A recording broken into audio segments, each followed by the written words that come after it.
Welcome to Car Shopping Questions and Answers. If you're car shopping right now, or you will be in the next 6 months, I want you to type me in the comments. If you are car shopping right now, or you will be in the next 6 months, type me in the comments. I'm here to talk to the people who are locked in, who care about their money for the next 30, 45 minutes about buying and leasing cars below market value. There's only three prices you can pay with any car. Market value, that's the price everyone pays. Negotiators pay market value. Above market value is people who just don't know how to negotiate at all, have no strategy. They're going to pay above market value.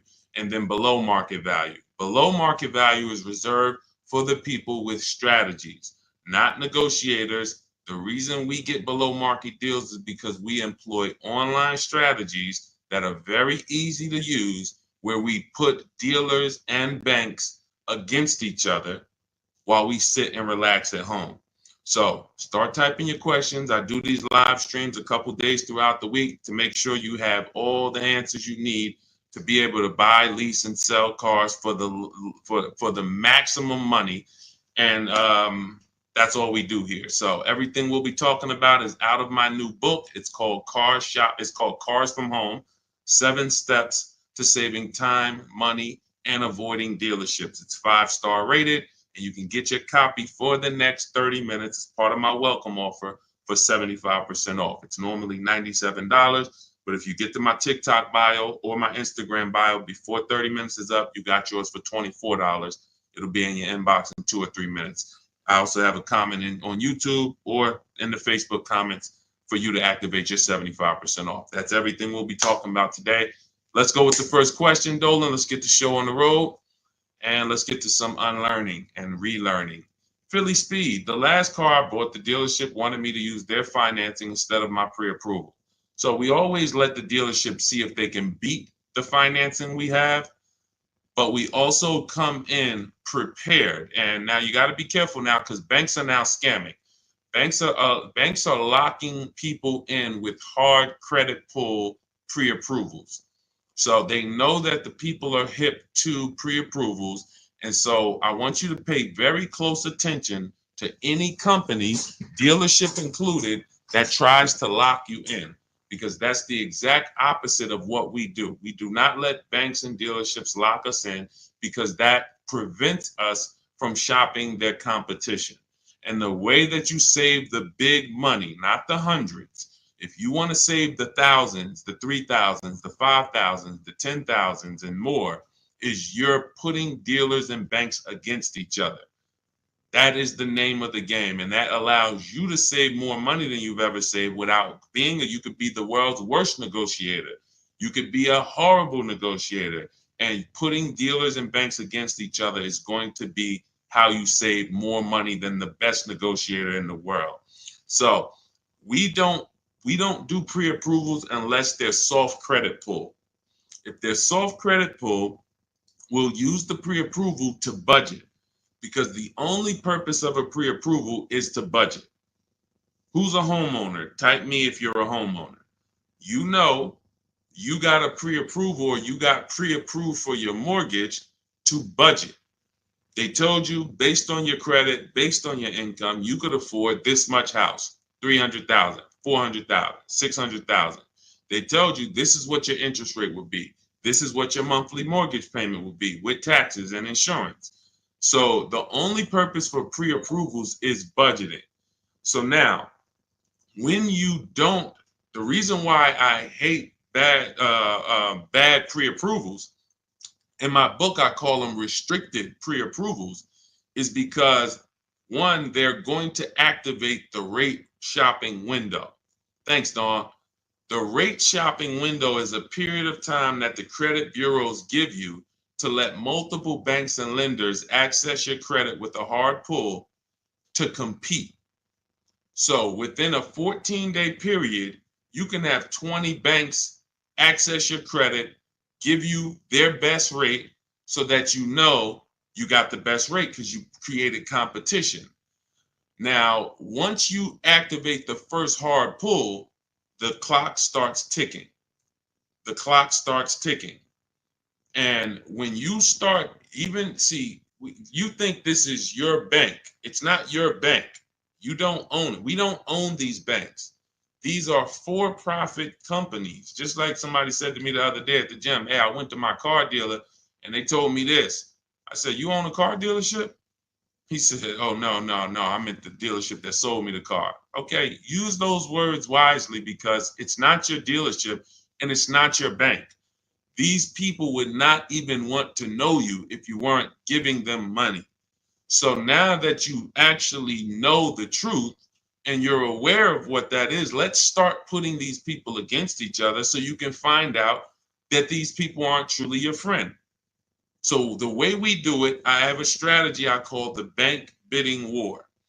This is what the credit bureaus allow. Again, you can Google Experian rate shopping, and you'll see an entire blog post that Experian put together saying how they allow you to rate shop with the hard pull, and at the end of the window, as long as you have multiple lenders within that period of time, not multiple dealers, not dealers running your credit, lenders, independent lenders, banks, credit unions, you're fine. At the end of the window, it's going to weigh on your credit like one hard inquiry. So if one hard inquiry would have lowered your credit score 10 points, 20 hard inquiries are going to lower your credit score the same 10 points because they see you're shopping for your rate. You don't get penalized for being diligent. You get rewarded because they know if you're shopping for your rate, you care about the $2,000 and $3,000 and $5,000 in your loan that you could save by getting the best interest rate.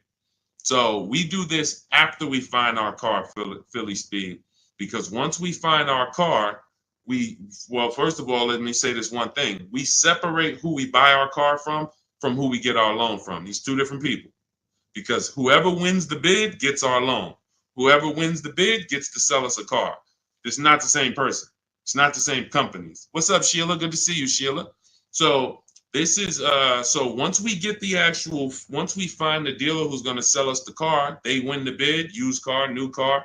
We now lock that car up with a deposit. Now we come home, we do all our rate shopping online, banks, credit unions, online lenders. I have resources in my book where you have online credit unions. Let all these people compete. Then we call the dealer and we see if they can beat it. This is how we guarantee that we're not paying 7.2% interest when we could have been paying 5.9% interest. We're not paying 6.9 when we could have been paying 5.19. That's big money. And I know you haven't been taught that. You've been taught, oh, let me just focus on this, my monthly payment. That's one of the worst things you could do is being a payment shopper. Being a payment shopper, hey, give me the $400 a month for this car. We got a deal. That is one of the, and in fact, that's the first video I made on TikTok that really introduced me to the world. Is the worst thing you could do in a car dealership. Just say, get me to this payment, we got a deal. Payments they can manipulate. $400 a month on a loan is 5 years, $20,000 on a regular loan. There could be $30,000 on a lease, $35,000 depending on the car. On a lease, could be $18,000, $15,000 with bad credit. $400 a month. There's so many ways to get this $400 a month.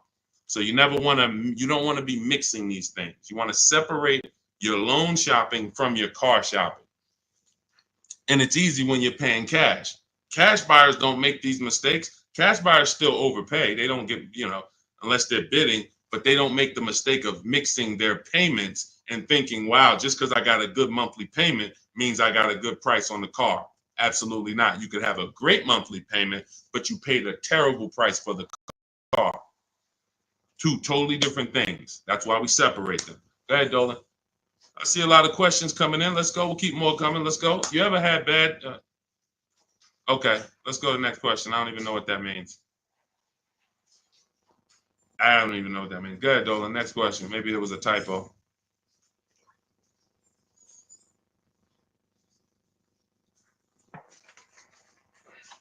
Can you please let us know if there's any limits for gap insurance if I'm upside down? It depends on on the coverage. You need to find out the coverage. There are gap insurance policies that I've heard of that didn't cover the entire shortfall. So, for example, if your vehicle is worth $25,000, but you owe $30,000, you're upside down. If your vehicle gets stolen and not found or totaled, you're going to owe money. And I've seen this happen so many times throughout the years because people didn't get gap insurance. They'll literally total their car. And then so now you got a horrible life event that happened. You got into a car accident, and then you get a bill. You get a bill, and people are like, wow, where did I get this bill from? And it's like, your car was only worth 25, but your loan was 30. So if you're driving around in a car that does not have, that's not worth what you owe, but you don't have gap insurance, you're exposed. Something happens to that car, not only are you going to lose the car, you got a bill coming to you. So what I always say is, you got to know when you're upside down. You got to know when to get gap insurance. And you also have to know you don't have to buy it from the dealership. You can call your insurance company, see if they sell it. You can Google insurance companies that sell gap. Usually you can find it for a cheaper price than what the dealership is going to charge. But some of the worst, it's insult to injury. It's not many things like losing your car and then getting a bill on top of that. That's almost as bad as like having a car that's breaking down and then you got to fix something on it, but you still have a car payment. So the car doesn't drive, transmission's out, but you still got to make a payment every month. It's like, those are two of the toughest things. So know when you need gap insurance. Don't skip that. That's not a smart decision at all. But then check the coverage too, because he's asking about coverage. Check how much coverage. Do you have $15,000 of coverage? When you get your gap insurance policy, ask how much is covered if, God forbid, the vehicle is totaled. Go ahead, Dolan. All right. Hey, what's up, MT? I'm in the market to lease my first Mercedes. I'm looking for an S580E. Make sure you get multiple offers. So let me give you an example of somebody who shops for a luxury car, gets multiple offers, and this was an electric BMW. Where's Teddy's deal? Teddy got a $73,000 BMW i4 M50. He said he got 10 offers. Now, we use a process in my book, it's called the 25 to 5. When you're getting a new car or a lease, you're reaching out to new car dealerships. And the reason why the strategy is called the 25 to 5, because we're going to connect with 25 dealers online. Takes us 20 minutes. Using my email scripts, we're going to get 5 offers. So it's 25 connections, 5 offers, 25 to 5. Now, some people you'll see they've gotten more offers using the strategy. In Teddy's case, he said, I received 10 offers. I only used the scripts provided. Closed on a 2024 BMW, $73,000 MSRP, $856 a month. Now, here's what I always say, and Teddy is going to confirm this. When you properly shop multiple offers, you are going to see a wide range. If you shop the right way, your best offer should be $150 to $200 apart, at least that different.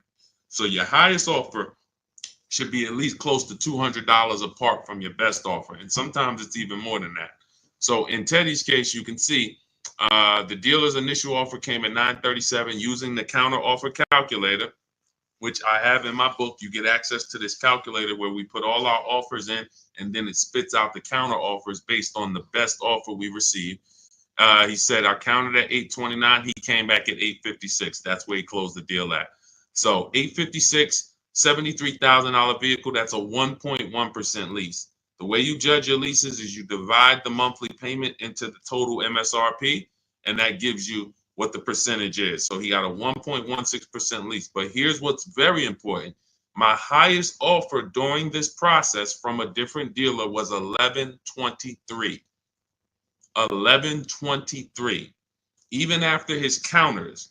So when I tell you that 80% of dealers are overpriced, had he been inside that dealership that was $1,123 trying to negotiate, it would not have mattered how great of a negotiator he was. The $1,123 dealer is not coming down to $856 because the $1,123 dealer is an 80% dealer. They're not going to sell the car if they can't make a certain amount of money. And that's what the 80% do. They'll discount and say that's the best we can do. They're not lying to you, but it's not the best their competition is willing to do. So if you're in a dealership that's an 80% dealer, this is why I said at the beginning of the stream, negotiators lose all the time. Great negotiators who don't use a bidding system lose all the time. I don't care if you're in sales, you say, Deshone, I've been in sales, I negotiate for a living. You lose all the time because there's no way for you to know the bottom of a vehicle. You don't know, is the bottom 7,000 off? Is it 3,000 off? Is it 15,000 off? What's the bottom? And the only way for you to know the bottom is to get multiple offers from multiple dealers and see the one who gives you the best offer. That's what confirms what the bottom is. So this is what you do. If you're talking about leasing an S580, this is what you do. You get multiple offers. On an S580 $100,000 car, you should see a $400 swing from your best offer to your worst offer. You might see $1,100 a month and you might see $1,500 a month from one dealer. That is from a different dealer. That's how different it is. Now, if you want to call around and try to get the quotes yourself by the phone, you can do that. We don't do that. We use email because I believe that most people don't like talking to car dealerships. Believe it or not, there are some people who do, and God bless them. Go ahead, do your thing if that's you. Start calling around. But if you're like, you just want to be able to copy and paste and use emails, that is all in my digital book, Cars from Home, 7 Steps to Saving Time, Money, and Avoiding Dealerships. It's already 5-star rated. Thank you to everybody who's taken the time to write a review about the book. This is one that we got the other day. Marguerite, I started pulling these up. This book is a must if you're thinking of getting a new or used car. So much has changed in the process since I bought my car 40 years ago. Think of it as a workbook. Even though you finish the book, you'll refer back to it several times. This is another one that I snatched. Deshone Auto book, Leave Nothing to Chance from A to Z. He covers every aspect of car research, acquisition. I use the step-by-step approach from securing financing first to better understanding what I could realistically afford. Researched several vehicles, which led to the certified pre-owned. I reviewed my car specs, model years. See, what he's doing is he's walking you through the process I walked him through. That's what it is. It's a process. So when you get Cars from Home, my digital book, you now have a process for getting below market leases, process for getting below market car deals, a process for selling your lease instead of returning it to dealers and they go and sell your lease and make $2,000, $3,000, $4,000 and you didn't even know you could sell leases. You sitting here like, man, I didn't even know you could sell a lease. How much has that cost you? Let me ask you a question. You're like, Deshone, I didn't even know you could sell a lease. How much has just that alone cost you? If you don't know you could do it, you certainly don't know how to do it. There's still you listen, honestly, you might have been taught you can't even sell your car without the title. Who was taught that? I got to have my title before I could sell it. And I know this is true because when I was at the Mercedes dealer, people would walk in and the guy would be like, Deshone, is that the new one? I said, yeah, that's the new, the 20, whatever. I said, all right, as soon as I make my last payment, coming back to see you for that. I know. Most of the people are not going to admit it, but they didn't know. They don't know this stuff. So the reason why we have to get, I'm talking to you who are honest, who are willing to be honest and willing to take the bad news, because that's how we change. You cannot, if you won't admit that you didn't even know how to sell a lease, then how are you going to get to the point where you can sell leases and make $2,000, $3,000, $4,000? See, I always meet people with bad news because I care about your car deal. I'm not the person who meets you and says, hey, Milton, you're doing a great job. Brandon, Rindy, you guys are just doing a great job buying these cars. Look at your deals. Wow, you're getting 1% leases. Wow, look at all these offers. You're getting $5,000, $10,000, $15,000 off on all of these offers. Great job. Oh, man, look at your pre-owned car. You got a huge discount. Originally, this car was $50,000 and you got it with good mileage for $26,000. Wow, you got a great discount on this pre-owned car. That's not how I'm meeting you. That's not how I'm meeting you. I'm meeting you. You don't even know that you should be getting the new price of a used car. You're looking at a used car. Duh, I'm looking at a 3-year-old car. Deshone, how do I know if this is a good deal? Well, we need the brand new price. What was that car brand new? Was it 50? Hey, when I was looking at my Infinity truck, I was buying an Infinity truck 2 years ago. I was looking at 4 white ones. 4 white ones. They were between $30,000 and $32,000. Now, most people would have just said, oh, well, let me pick the best one. Close my eyes, did a roulette, and they would have got in trouble. Why?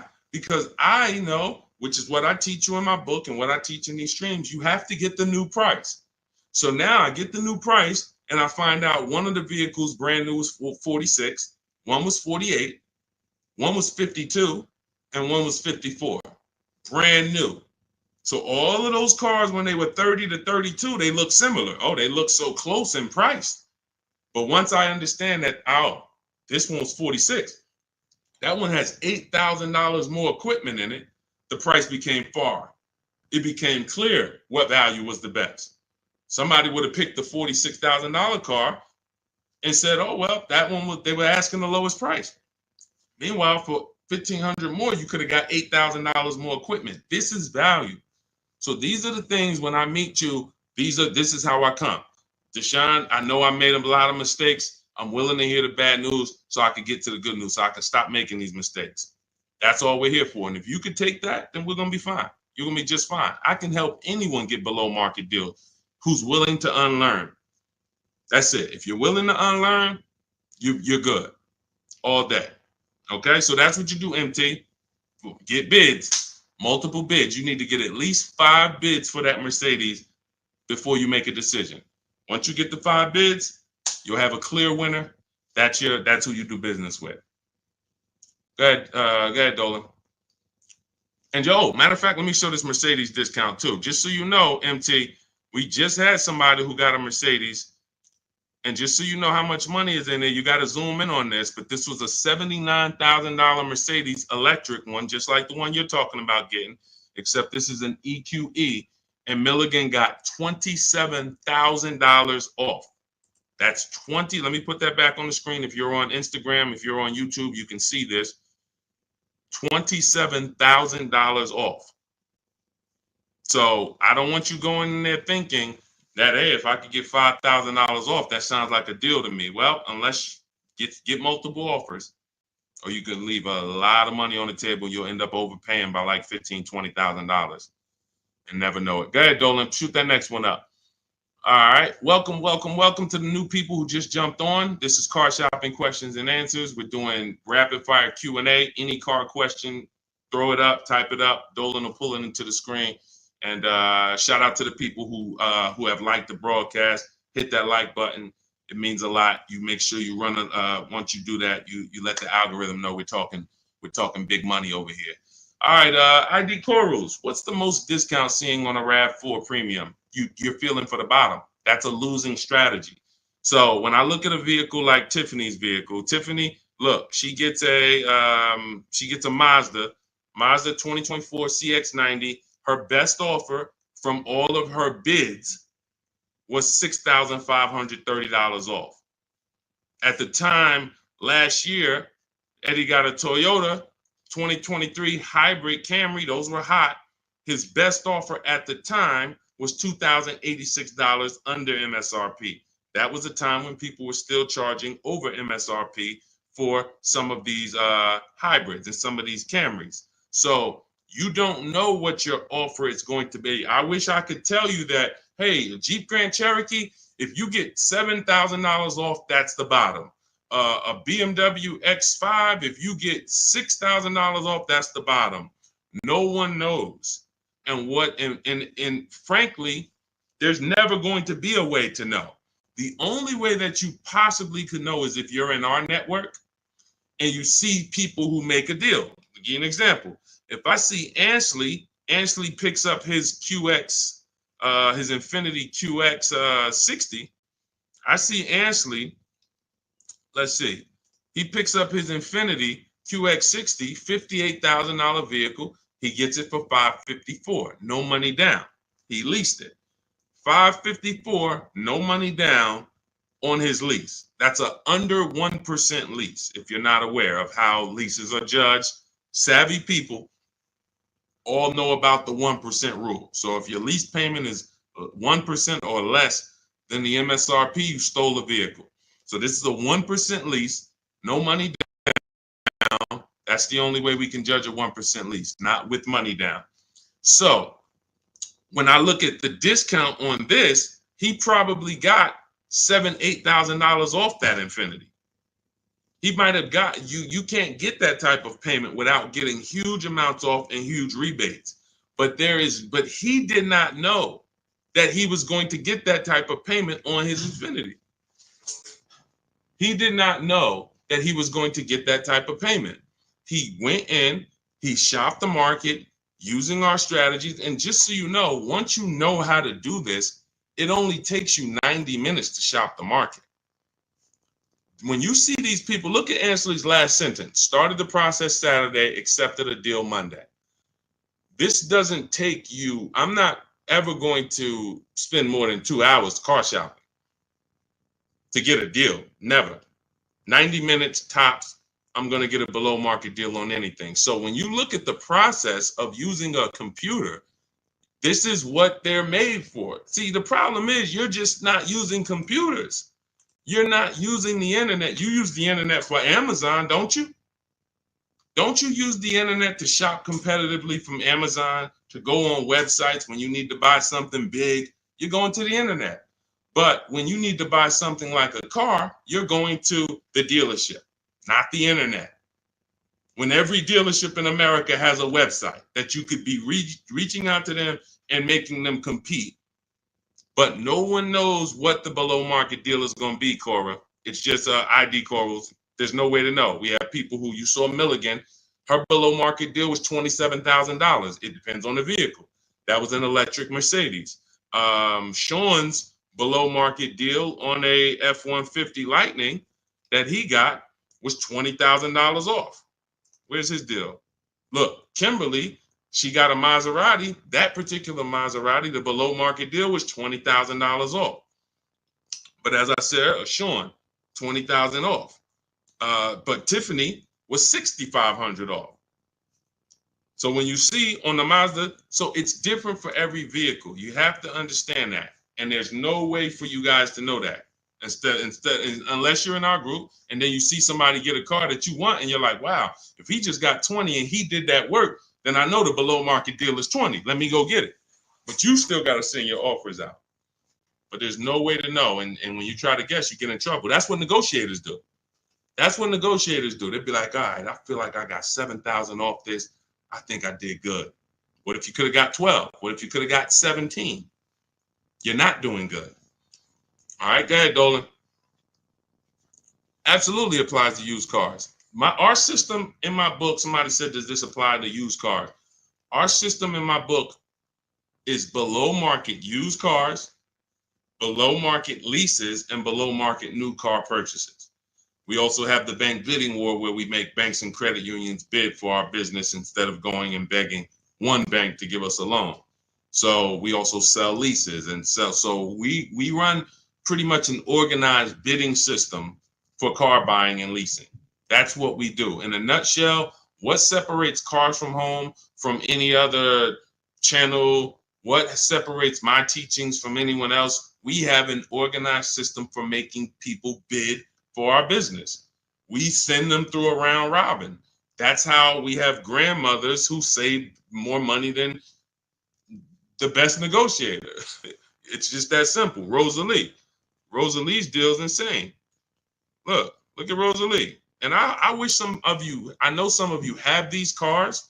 That's the reason I show all of these different cars, because you might have these cars and you didn't get these prices. So that should be a wake-up call when I show all these cars, Jeep Grand Cherokees, QX50s, Mazda CX90s. Some of you have these vehicles. And you can look at your deal, look at your paperwork, look at your selling price.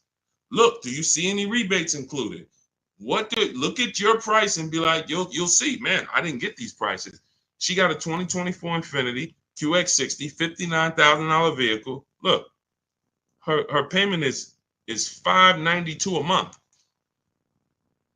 It's a $59,000 vehicle.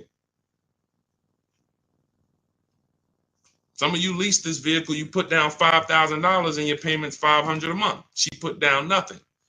So this is below market. I told you at the beginning of the stream, it's 3 prices that you can pay for any car. 3 prices. Market value, that's what negotiators pay. Above market value, that's for people with no strategy pay. Can't negotiate, no strategy. Just please, just get it over with. Tell me what it costs. They're paying above market value. And then below market value. Below market value is reserved for the people who know how to make people bid and compete for their business. Okay. All right, go ahead. Every time you get a hard pull on your credit, it brings down your credit score. That's why you want to mix them with, you want to have, all right. So first of all, you want to understand that this is called the bank bidding war. And this is an organized process that we created based on what the credit bureaus allow.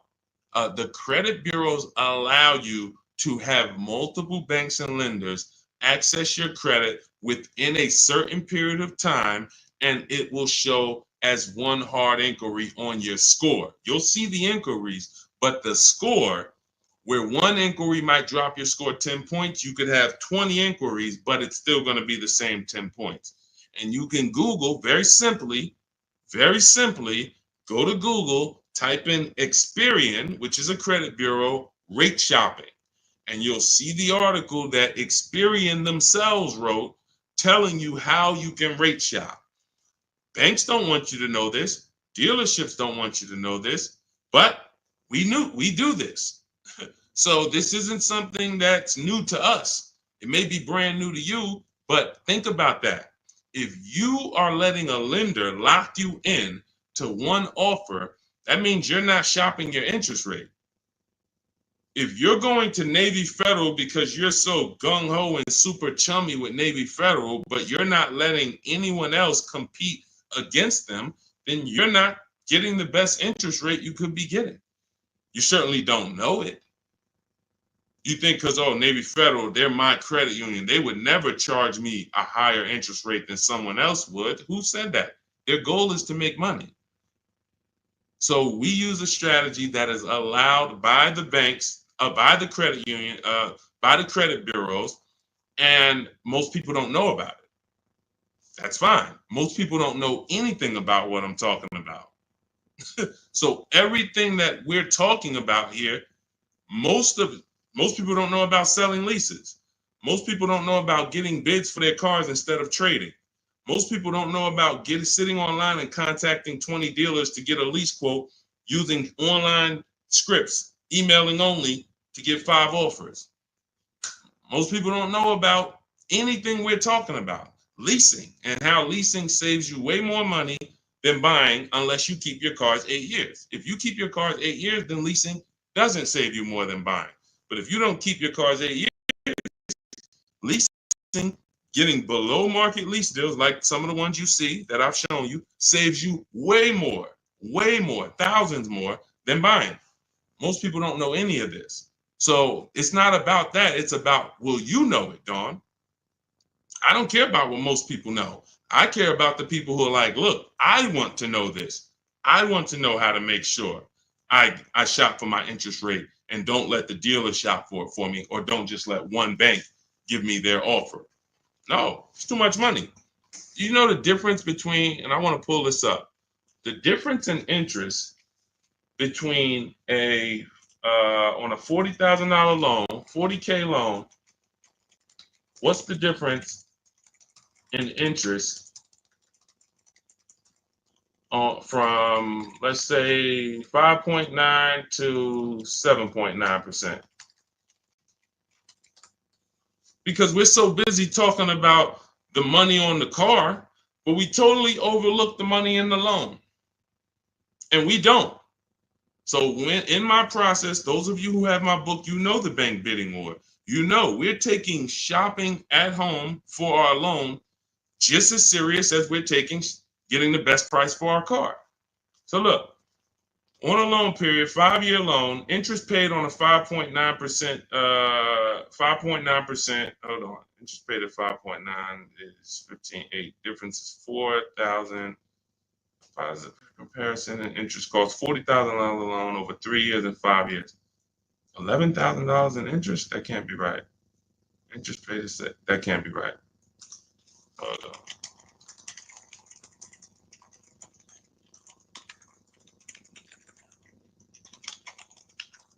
$7.9%.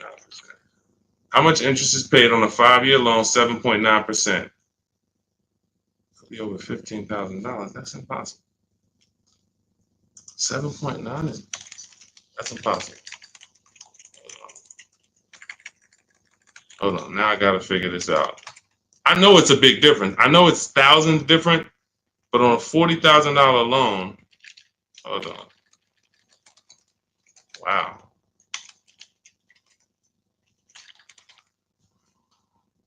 All right. So if I put in a $40,000 loan, 60 months, 7.9% interest, 0 down payment. Forget about sales tax. Let's see, calculate. All right. Principal, interest. Why is it not giving me? Here we go. Total loan interest is $8,500. Okay, that sounds more right. Okay, so on a $40,000 loan at 7.9, interest is $8,500. Now at 5.9, interest is $6,200. $6,200 versus $8,500. That is $2,300. $2,300 from 7.9 to 5.9.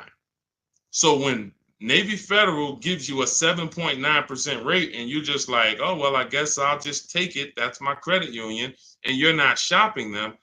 You're giving them money without even trying. And everything we do is quick, simple from home. But you need to understand how much money you have given to these banks and dealerships by just not making them compete. You're not just magically getting big money off and saving all this money. That's just not, it's too much money in car deals. Go ahead, Dolan.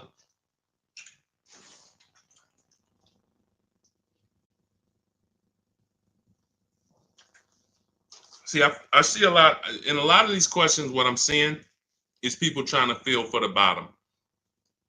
You don't want to use competitive strategies. You're not going to get there that way. Michelle, what's a good APR on a 2014 car? First of all, a 10-year-old car, you shouldn't have a loan. In my book, I teach something called the rule of 72 and the 10th birthday. 72 months is the longest loan you want to take on a car. Anything longer than that is like a 50-year mortgage. If you got to take a 50-year mortgage to afford a house, you can't afford the house.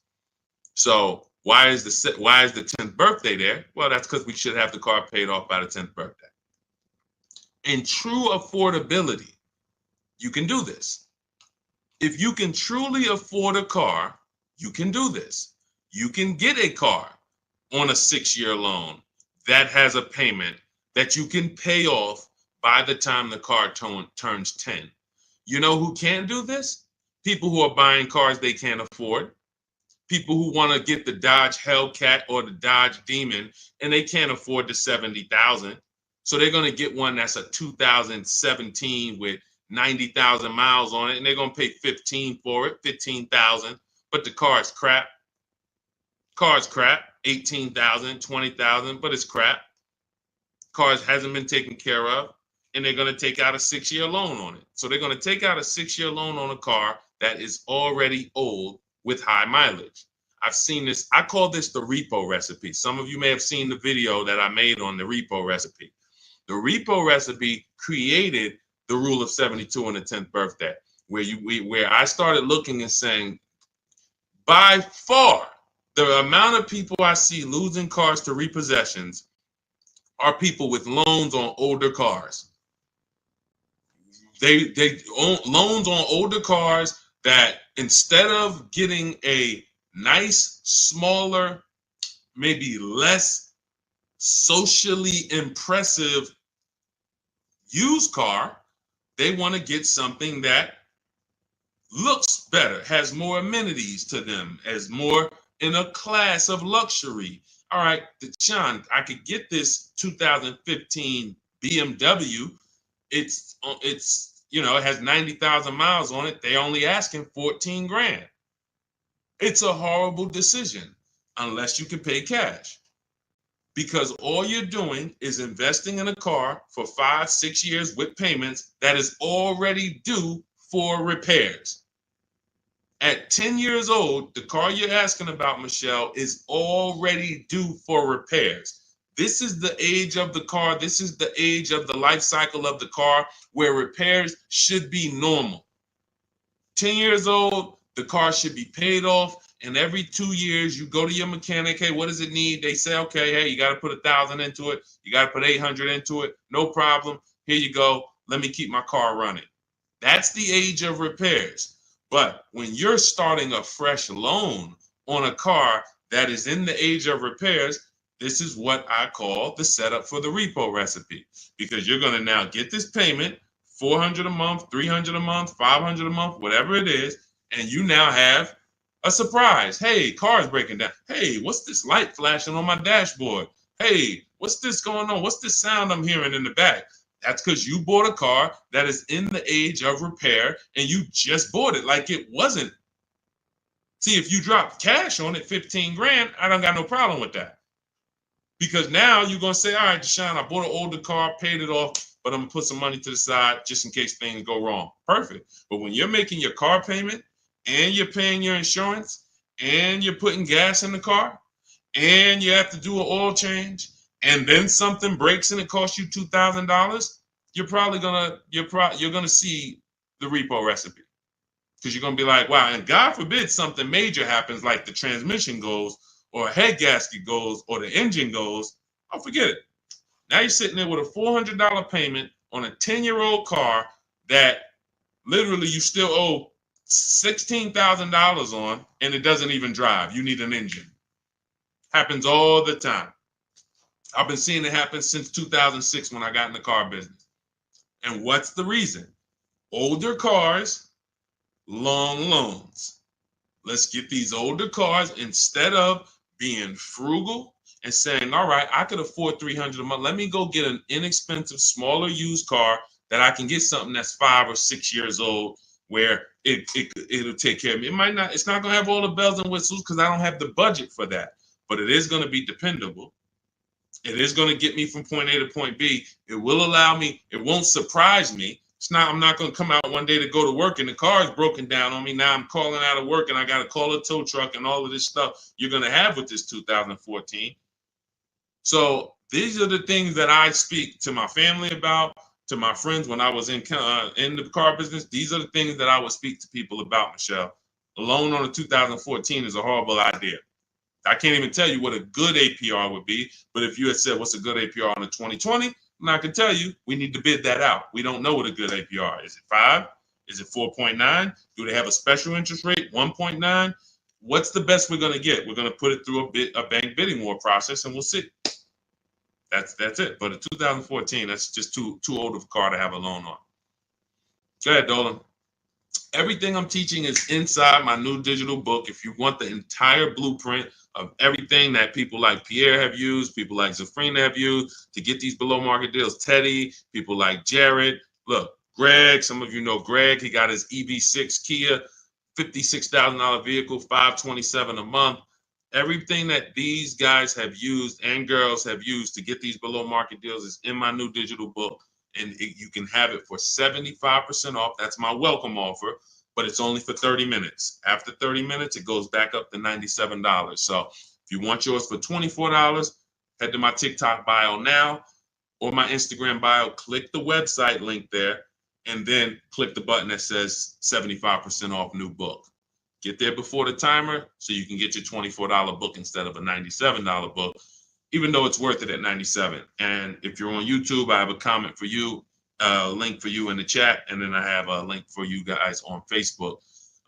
But that's for those who want the blueprint. It'll be there. And make sure when you get your book, you screenshot the thank you page, because it has my support team's email on there, just in case you type your email wrong. Want to make sure you can reach out to support to get your book. Go ahead, Dolan. Does your book go into detail about cash purchases? Cash is simple. It's just simple. You're using one step of the bidding process. If you don't have a car to replace, then you're using one step. If you have a car to replace, then you still be doing the equity assessment to sell your old car. You just wouldn't need the bank bidding war because you're not financing. But for sure, if you use you'd be using the same process that Milligan used. Milligan used to save $27,000 off her car. Pierre, he got his pre-owned Mazda. He got 20% off certified pre-owned CX5. Used the perfect budget calculator. Spotted this best deal of similar listings, and then he knows how to get the original price to make sure that he got the biggest discount from the new version. Somebody like Vincent. Vincent gets a Lincoln. He wanted to get, what I like about Vincent is he got more discount than he went in to get. I can't even see all of these people. Here we go. Vincent, he said, I bought a 3-year-old Lincoln Corsair, under 45,000 miles. He targeted to get 30 to 35% off original MSRP using the multiple marketplace strategy in my book. He got a 43% off MSRP, original MSRP. See, that original MSRP, that's different language. That's language that you should be using when you buy a pre-owned car. There's no pre-owned car that you should be buying from this day forward and the original MSRP is not in your language. It just makes no sense. How do you know what the price is if the price you're paying is good or not? What are you basing it off of? Market value? What the other ones are listed at all? That doesn't matter. What matters is how much was that car originally? 60,000? Okay, now they're offering it for 30. It's 50% off. How much was this car originally? 52? Now they're offering it for 30. Okay, what's the better discount? That's what matters with a used car when it comes to getting the best price. Now, that has nothing to do with getting a quality car. We have different steps we take to get a quality car. You got to get it. You have to check the Carfax. You have to look at the title. We don't want salvage title. We don't want frame damage. We don't want rebuilt titles. We don't want rentals. So you're checking the title. We're looking at accident history. We're looking at service records. We're checking to make sure that there's no bad data on that vehicle. It doesn't have electric problems, doesn't have software problems. We do all of this in literally 15 minutes. That's our steps for making sure we don't get a bad used car. But when it comes to pricing, you must know the original MSRP or you can't, nothing else matters when it comes to used car pricing. So that's all in my new book. Grab your copy. You'll have the entire blueprint for how we do this. Go ahead, Dolan.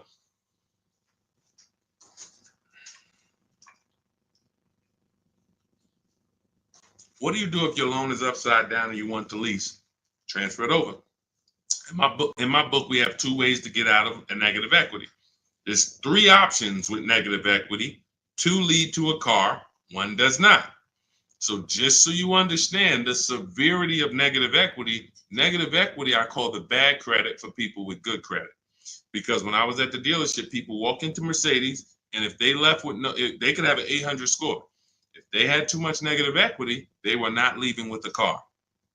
So there's only 2 things that I've witnessed in my career that stop people from getting deals on cars. Credit's too bad, negative equity. So that means it's a serious thing. So what I say is understand the cause. The cause, which you seem to know already, Lavis, is you should be leasing, but you buy. That's why Lavis is asking about going from a negative equity deal to a lease, because the taking out 5-year, 6-year loans is what you do. Then you go and you replace those cars in 2 or 3 or 4 years. You have negative equity. Happens all the time, especially to you who doing no money down deals.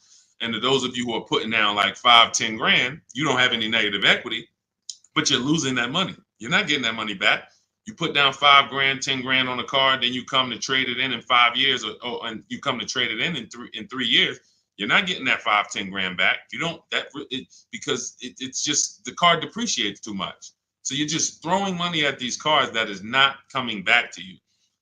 When you are going for a lease now, we have 2 ways that you're going to transfer to a lease from a negative equity deal. We're going to do our equity assessment. You're going to go to CarMax, go on these websites, CarMax, Driveway, Carvana, KBB, Instant Cash Offer, Car Gurus, and AutoNation. Sell my car. 6 offers. So they're going to give you 6 offers on your current car. Now, that is going to be the smallest amount of negative equity that you're going to have, because that's the best offers you're going to get. These are companies that fight every day to buy cars. That's what they do. So they're not lowballing. They're not saying, hey, we'll throw out one number here and then we'll negotiate. Hey, Charlene, good to see you. Good to see you, Michael Singleton. They're not doing that. They're coming in and saying, all right, we're going to put our best offer online. And then when we inspect the car, if there was something that you didn't tell us about the car, if there was something that you left out, we're going to need to deduct that when we inspect it. So they're putting their best offers online right there. And so that means that's going to be your lowest amount of negative equity, because you're getting the most for your car if you sell to one of them. So let's say your highest offer comes from a Car Guru's dealer who wants to buy your car for $19,000. Let's say you owe 21. You owe 21, they want to buy it for 19. Hey, Steve Long, what's going on? Good to see you. What should you do? You should pay the difference, because when you pay the difference, you're closing the deal with the least amount of negative equity. That's what you want. You're closing the deal with the least amount of negative equity. And so when you go buy your car, your next car, or lease your next car, rather, in your case, negative equity has nothing to do with the deal.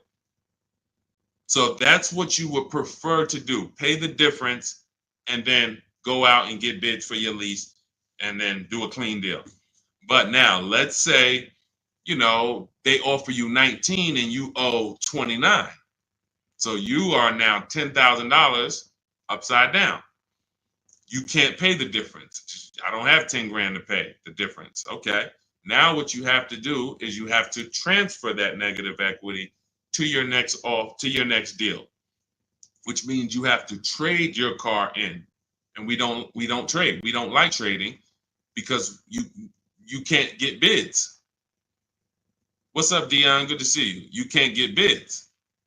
The reason why when y'all hear me say trading is a curse word is because you don't get the money your car is worth trading it. You don't get the money anything is worth trading it. So now you've bought this car, you found this deal, but now you have to go to the dealer and say, all right, I need you to take a look at my car. Now, what happens if Carvana offered you 19, but this dealer can only pay 17? It's just all they can pay. They can't match that offer. So you're going to have more negative equity in most cases when you have to do this. So, but that's okay. If you can't pay the difference, this is your only option. Now, it's very important for those of you who are trying to do negative equity trades and then go into a lease that you understand loan to value ratios, because that's what's stopping you from getting your deals. When you go to buy a car, the bank usually gives you 20% above the value of the car. That's the max the bank is going to really give a person with good credit. Sometimes a little more, but we'll use that it could go to 25%. Ridiculous banks will go to 30%, but 20% is really benchmark. So if the car you're buying is 40, the bank is going to lend you max 48,000. That's 20%. So no dealer, no bank. What's up, Benito? Nobody can get $50,000 approved on that $40,000 car. So when you buy your car, you're trying to buy the car, put the taxes in, put the fees in, and then throw the negative equity in. So the car was 40. Next thing you know, you're at 52, and you want to do a no money down deal. And you're wondering why you can't do a no money down deal, because the bank is saying we're not going to lend 52 on a $40,000 car. That's when they come to you and they'll say, hey, you got to put money down. Can you come up with $5 grand? Because we can't get the bank to approve it. It's loan to value. Now, also, what you need to keep in mind is when you can get big discounts off the vehicles, you can actually bring over more negative equity. When you look at Sean saved 20 grand off his vehicle. If he had to throw 7 grand negative equity on there, he could do it. If you had to throw it, honestly, he got a $20,000 discount. If he had to throw 20 grand of negative equity on here, he could do it. Payment's going to be high, but he could do it. It wouldn't affect the loan to value ratios because he got a huge discount off the vehicle. We talked about Tiffany. She got $6,500 off of her vehicle, her Mazda CX-90. If she wanted to slap $7,000 of negative equity on top of this deal, she could do it because she got a big discount. And the bank says, well, we're basing the loan off 44, not the fact you bought it for 36, 38. You got a big discount, but that we don't care about that. We're looking at 44 and we'll lend up to 51 or whatever. So if she gets $7,000 off and she wants to throw $7,000 negative equity, the bank's going to say that's fine, no problem. So it has a lot. It has a lot to do with how much negative equity you have, and also what is the vehicle you're getting and how much discount did you get off that vehicle. That's what matters.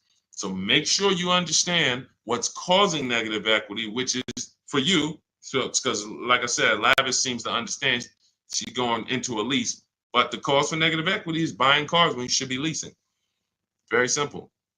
Yeah, Bella, that's a $7,500 rebate, and that's not the only thing you should be thinking about. Like you want to look at what discount can you get in addition to the $7,500 rebate. That's how we have people that are saving, $15,000, $10,000, $20,000. They're getting the rebates for the electric vehicles, but they're also getting huge discounts from the dealers that are winning the bid.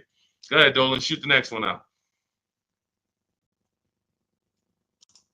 Okay, all of this is in my new digital book. It's called Cars from Home, 7 Steps to Saving Time, Money, and Avoiding Dealerships. This is the blueprint. This is 14 years of car business experience with Mercedes, with General Motors, and running my own brokerage and teaching thousands of people online how to get these below market deals and using a system.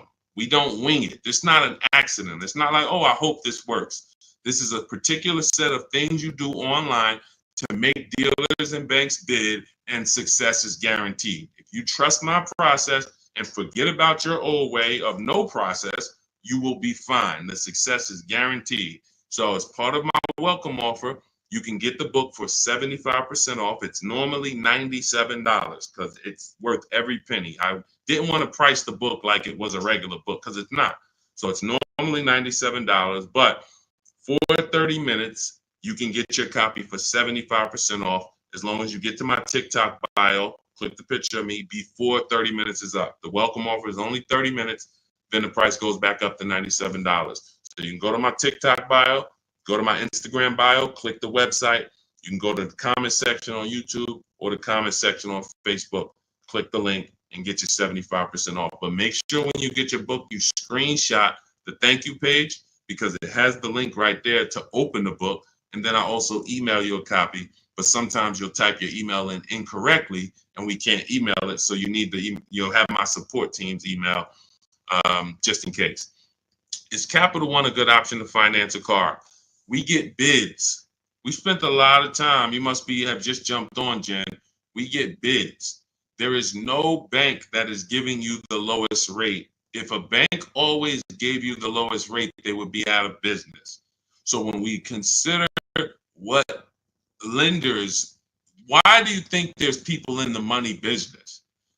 There are people in the money business. They don't care if you buy a car. I see you, Genome Hamilton. We'll get to you. Get that question from Genome on Facebook, Dolan, next. So why do you think there's people who are in the loan business? They don't sell cars. Banks don't sell cars, they sell money. So when you just see the overpaying, I told you guys, it's 3 prices you can pay for anything you get: market value, above market value, below market value. That means you can get a market value loan. That's the average. You can get an above market value loan, which is above average, 2-3 points higher than what you could have got just because you were lazy. Now you're paying not 8.2%, but you should have been paying 5.7%. But you just didn't bother. You just said, okay, I guess this is it. But below market deals come from competitive offers called bids. So when you are when Capital One should be a bank that you get a bid from, Navy Federal, Bank of America, Community Credit Union, Lightstream, everyone and anyone should be in the bank bidding more, because the more the better. So when you get my book, you get the bank bidding war blueprint. For those, every time you're going to finance a car, you would use that process to make banks and credit unions bid for your business, so that you guarantee you got the lowest rate. You don't drive off hoping you got the lowest rate when you didn't even make anyone shop. How would you have the lowest rate? There was no competition. We cannot get money off when there's no competition. The big money, the thousands of dollars off that you're seeing, is reserved for competition. This is reserved for people who make people compete for their business. That's what the big money is reserved for. Look, 4 days of leasing like a boss. Started with a Kia Telluride EX. That was my first choice. 15,000 mile a year lease, range from 642 to 753. Moved to Honda Pilot EX. All-wheel drive is choice B. Got quotes between 616 and 719 after contacting every dealer in North Carolina. We do this totally online, so Melissa's talking about the entire online process. The dealer I ended up leasing from originally quoted me 719, came down to 616 in 3 days, 0 at signing, 0.13% lease. This is what it's about. Competition. She knows she got the best price. You can't go to her and be like, Melissa, you think you could have did a little better? She's going to be like, look at all the offers I got. Do you think I could have did better? You're going to look and say, no way. See, competition is what gives you the peace of mind. Every time you buy a car, why don't you have peace of mind? Why are you driving away hoping? Driving away, oh man, you think we did all right? Should we have gotten tried to get more for the trade in? Shoot, we ended up putting 3,000 down. We only wanted to put 1,500 down. This is how you're leaving the dealership. Why? Because you're not making people compete. So when you're not making people compete, you're begging for discounts. And you have no leverage to be able to compare to even know that you got the best price. You have nothing to compare it to. So when people come on the stream and they're like, hey, Deshone, I'm paying $519 a month for this car. Is that a good deal? You have nothing to compare it to. Hey, I got a 2019 Mazda 3 for $17,000. Is that a good deal? You have nothing to compare it to. But if you had seen 7 Mazda 3s and then the one you got, it was originally, 31,000, but you paid, 17 for it. You know this. And this stuff is simple. This isn't building rocket ships. But this is reserved for the people who care about their finances. Everyone doesn't invest. Everyone doesn't save. Everyone doesn't, take financial literacy seriously in any way. But there are opportunities that flash past all of us where we can absolutely benefit from learning things that other people don't know. If you learn how to invest in stocks better than other people, you're going to do better than other people. If you learn how to get cars less than other people, you're going to get less than other people. This is not by accident. But you got to focus. This is your second most expensive purchase. So this is only for the people who are focused. This is for you. The blueprint, everything, my book, anything I do, the streams. The streams aren't for distracted people. We can't do nothing with distracted. There's people on here right now that got me on one channel, playing video games on the other channel, and then eating with another hand. And they think it's hard to win like that. And we're going to talk about a $30,000, $40,000, $50,000 transaction, and you're not even really focused. So I want the people who are focused to understand your success is guaranteed. Just by being locked in, your success is guaranteed. Because we have a process that you can trust that you no longer have to wing this car buying thing. I've been in this thing since 2006. Car buying is very predictable. New cars, used cars, leases. There is nothing a car salesman is going to say or type to me or send to me in an email or send to my people that I haven't seen before. I used to have to send those same emails, copy and paste them. It's so predictable. So once you understand that, you'll understand why we're able to get these deals. All we're doing is putting people against each other. Simplest terms. Simplest terms. But we do have some advanced stuff when it comes to leasing versus buying. Obviously, this is more advanced teaching that people don't understand. But getting the money off, it's competition. Competition. Go ahead, Dolan. Shoot the next one in. Jerome Hamilton, if I get a GM employee discount, can I get a better lease? Who knows if they're going to really give it to you? See, the problem is when you walk in and say, hey, I got a General Motors discount. All right, here, let me work you up these numbers. All right, it's $601 a month with $2,000 down. Oh, that's the GM price? Yeah, that's the GM price. How do you know that? How do you know the GM price? How do you know it's not $3,000 in rebates that I'm holding back? How do you know it's not $3,000 in rebates and I'm only giving you $1,000 of it? Here, hey, I also we have $1,000 rebate. I also put in there for you. Oh yeah, you did with the GM pricing? Yep. You don't know. You don't know. So no matter whether we get X plan, GM deal, Mercedes fleet, does not matter. Multiple offers, because when you get multiple offers, what you're going to see is that some people are not going to give you the GM discount. And some people are not going to give you the rebates. They're just not going to do it. It's in their DNA. An 80% dealer is going to try to make everything they can make. I'm not giving this guy the $2,000 rebate. Wow, come on, I'll sell his car to somebody else. So now you're going to deal with an 80% dealer and hope you can get a deal. No. Once you see the 20% that says, here's your GM discount, and here's a $3,000 rebate, and here's the price, and then you compare it to the others, you're going to see, oh, those guys were trying to get over on me. Of course, that's what they do. That's what they do. 100%. Go ahead, Dolan. We always get bids. Doesn't matter. You can't trust anybody to give you a price and give you all the rebates and give you the hidden money like they're your friend. That's just not going to happen. If they rather make the $5,000 themselves, why am I volunteering money that you're not even asking for? You came in and you asked for a GM discount. I'm giving that to you, maybe. But you didn't ask me about these rebates. You didn't ask me about, I don't need to volunteer this. This is how they look at it. So many times you get in there, you go, oh, give me the invoice price. Can you give me the invoice price? We got a deal. Man, if half these people that I've shown you on this stream had accepted invoice price, they'd be looking at these prices that they paid and saying, why the heck did I pay that price? Invoice price means nothing. What if you got a $7,000 rebate, $15,000 rebate on some of these vehicles? What if you got a $4,000 rebate? Invoice price has nothing to do with rebates. So now, all right, I'll take off $2,500 to get you the invoice, but what about, that's it? You happy with that? Yeah, that's all I want. My father told me get the invoice price and I got a good deal. All right, your father was sadly misinformed. Unfortunately, thank you. I'm gonna take a vacation on this commission and we just made $7,000 on you. My cut is probably $1,200. I got a nice pay. Thank you. Thanks to your dad too. It's a good guy. Good guy. Keep following his advice.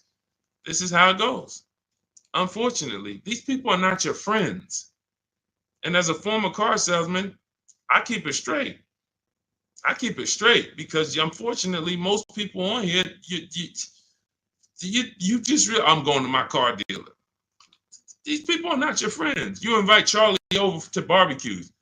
Charlie is my friend. He's been selling me cars for 20 years. Sold my dad cars.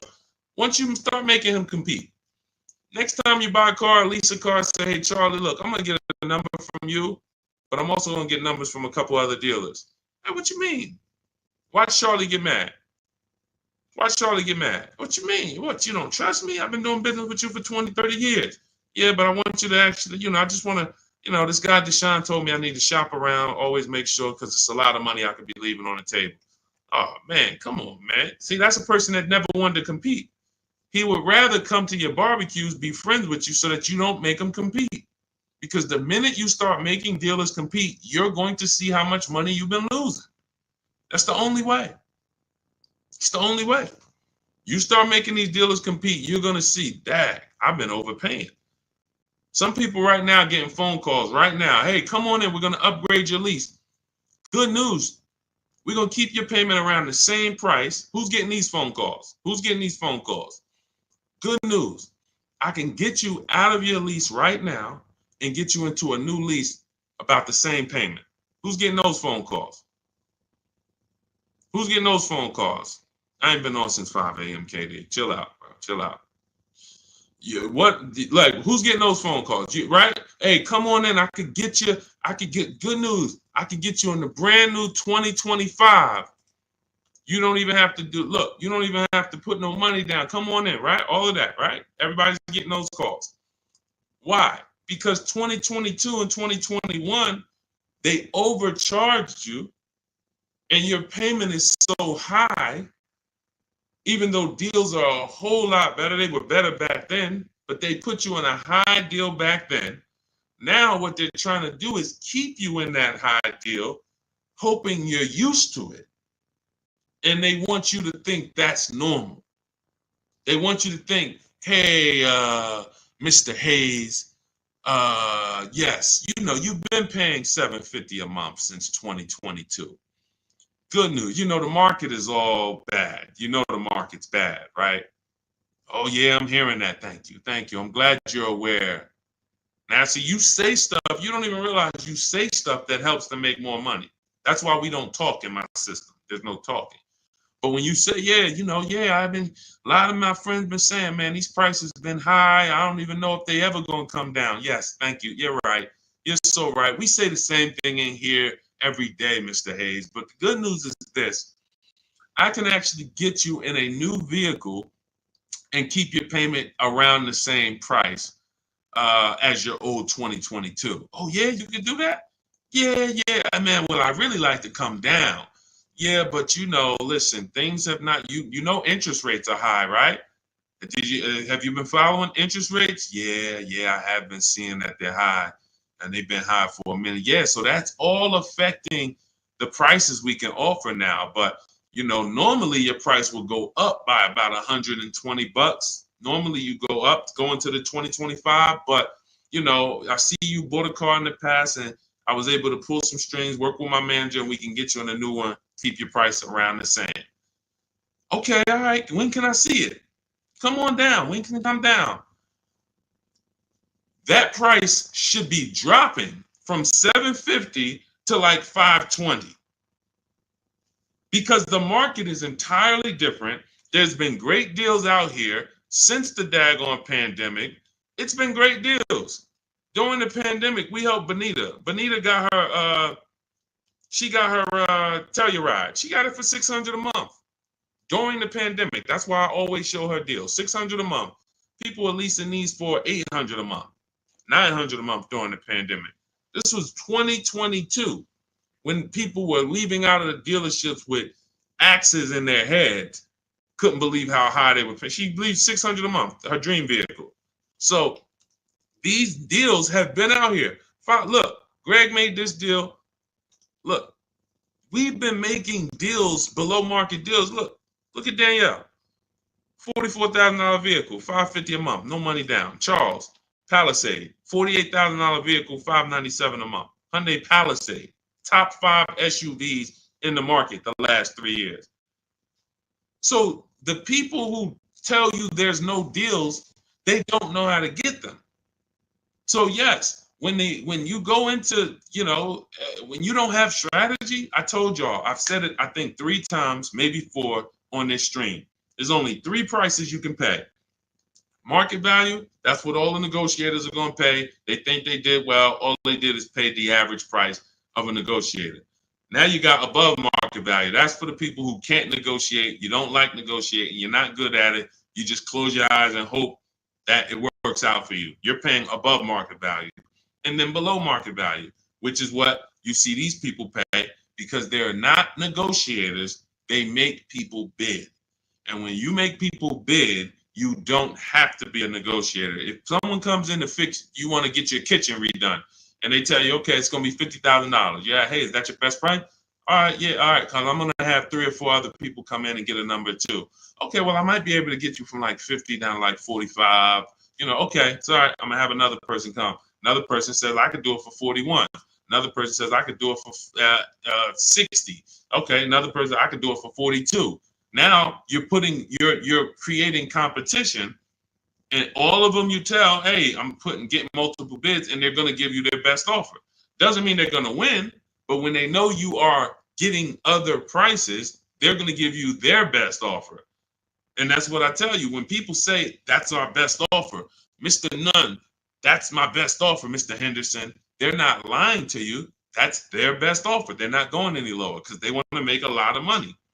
Look, man, I'm making $6,000 on this car. If I can't make it, I'll sell it to someone else. I'll sell it to someone else. I don't need to sell. That's how the 80% of dealers think.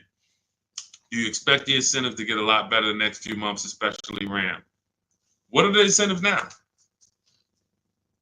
Unless you can tell me that you shop multiple dealers for Rams and you can show me 5 different offers you've gotten on a Ram, you don't know what the incentives are now. How can we wonder if stuff's going to be better? What are you comparing it to? You went into one dealer, Dodge dealer, hey, how much is this Ram? They told you and you're like, oh, well, that's expensive. 80% dealer. 80% dealer. And again, the only way for you to see how much you've been overpaying is to start using these strategies that we teach for multiple offers.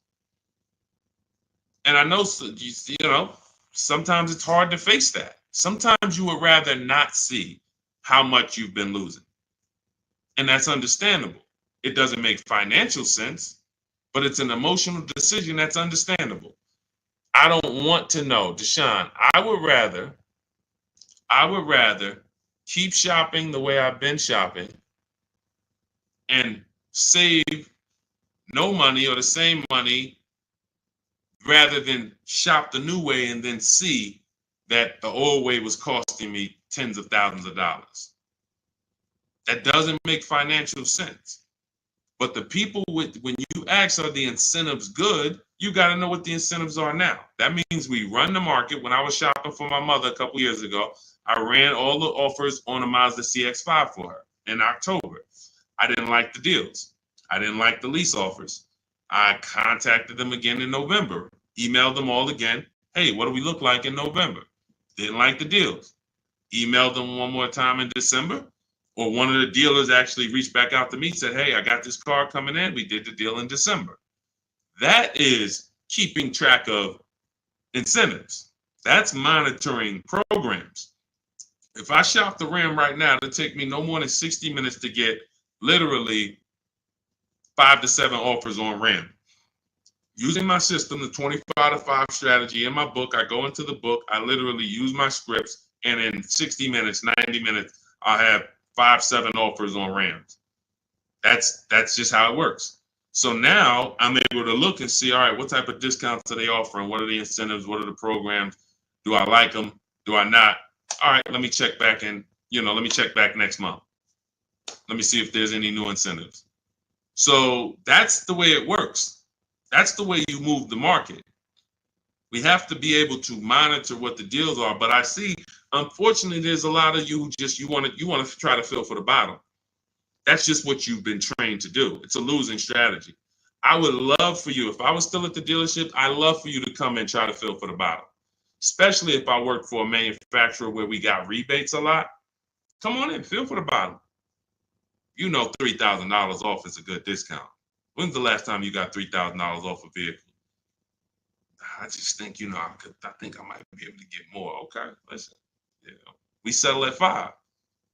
You don't know I had a $5,000 rebate, so you're just not going to know. So you can sit here and feel for the bottom all you want. It's not going to work. You're still going to leave wondering, hoping it's a losing battle. That's why I'm trying to tell you, stop doing it. Stop doing it. You're asking, okay, what's a good interest rate for this vehicle? You're trying to feel for the bottom instead of sitting at home the way my book teaches you and making people bid and come to you and have all of these people begging for you to do business with them. Oh, how much discount should I be getting off of a Toyota Camry? Feeling for the bottom. Instead of sitting at home, contacting 25 dealers online, using my strategies, using my scripts, and saying, okay, now I got 7 offers on a Toyota. Oh, I see the biggest one is giving me 5,000 off. Okay, that's the market. That's the below market. You cannot feel for the bottom. You can keep doing it. It's just a losing strategy. You're never going to get the discount, the maximum discounts, feeling for the bottom, walking into a dealer. It's just never going to happen. So for those of you who are tired of that, you're like, I don't want to be feeling for the bottom anymore, Deshone. I don't want to be worried about being a good negotiator, Deshone. I want to be able to have a plain, simple system for getting dealers and banks to bid for my business. That's what Cars from Home is, my digital book. 7 steps to saving time, money, and avoiding dealerships. You can get your copy for 75% off. That's my welcome offer. In my TikTok bio, click that picture of me, or click my Instagram picture, go to my bio, click the website, and then you'll see a button to activate your 75% off your book. Grab it. It'll be in your inbox. You'll have all the strategies necessary for paying these prices, the same prices you've been seeing me share throughout the stream. Or if you're on YouTube, I have a link for you in the comments. If you're on Facebook, I have a link in the comments for you. Grab your book, use it, and shop empowered. The old days are over. The days of going into dealerships, over. Spending more than 30 minutes in a dealership, over. You'll never do that again. Begging for discounts, over. Not knowing what to say, hoping, oh man, they told me don't tell them I had a trade. All of this garbage that they've been trying to, none of this stuff works because you're not employing competition. So all of those days of that's over. Watching social media videos, all right, man, let me try to remember this. All of that is over because we have the blueprint. It's already 5-star rated. You can Google it. Thank you to everybody who's reviewed the book on Goodreads. We appreciate you. We couldn't get to this many reviews and a 5-star rating without you guys taking the time to rate the book and review it. But grab your copy. As long as you get there before the 30 minutes is up, that welcome offer is only good for 30 minutes. After that, the book does go back up to $97, which is still a great price. But $24 is better than $97. So get there before the 30 minutes is up. TikTok bio, Instagram bio, YouTube comments, Facebook comments. Use the book and go win. All right? Unlearn everything you've been taught. That's the key. Leave everything you've been taught at the door. Trust this process. Success is guaranteed. All right? God bless you. I'll see you on the next stream.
Welcome to Car Shopping Questions and Answers. If you are car shopping now, or you will be in the next 6 months, I want you to type me in the comments. We're about to go live, do some serious car shopping Q&A for the next 45 minutes to an hour.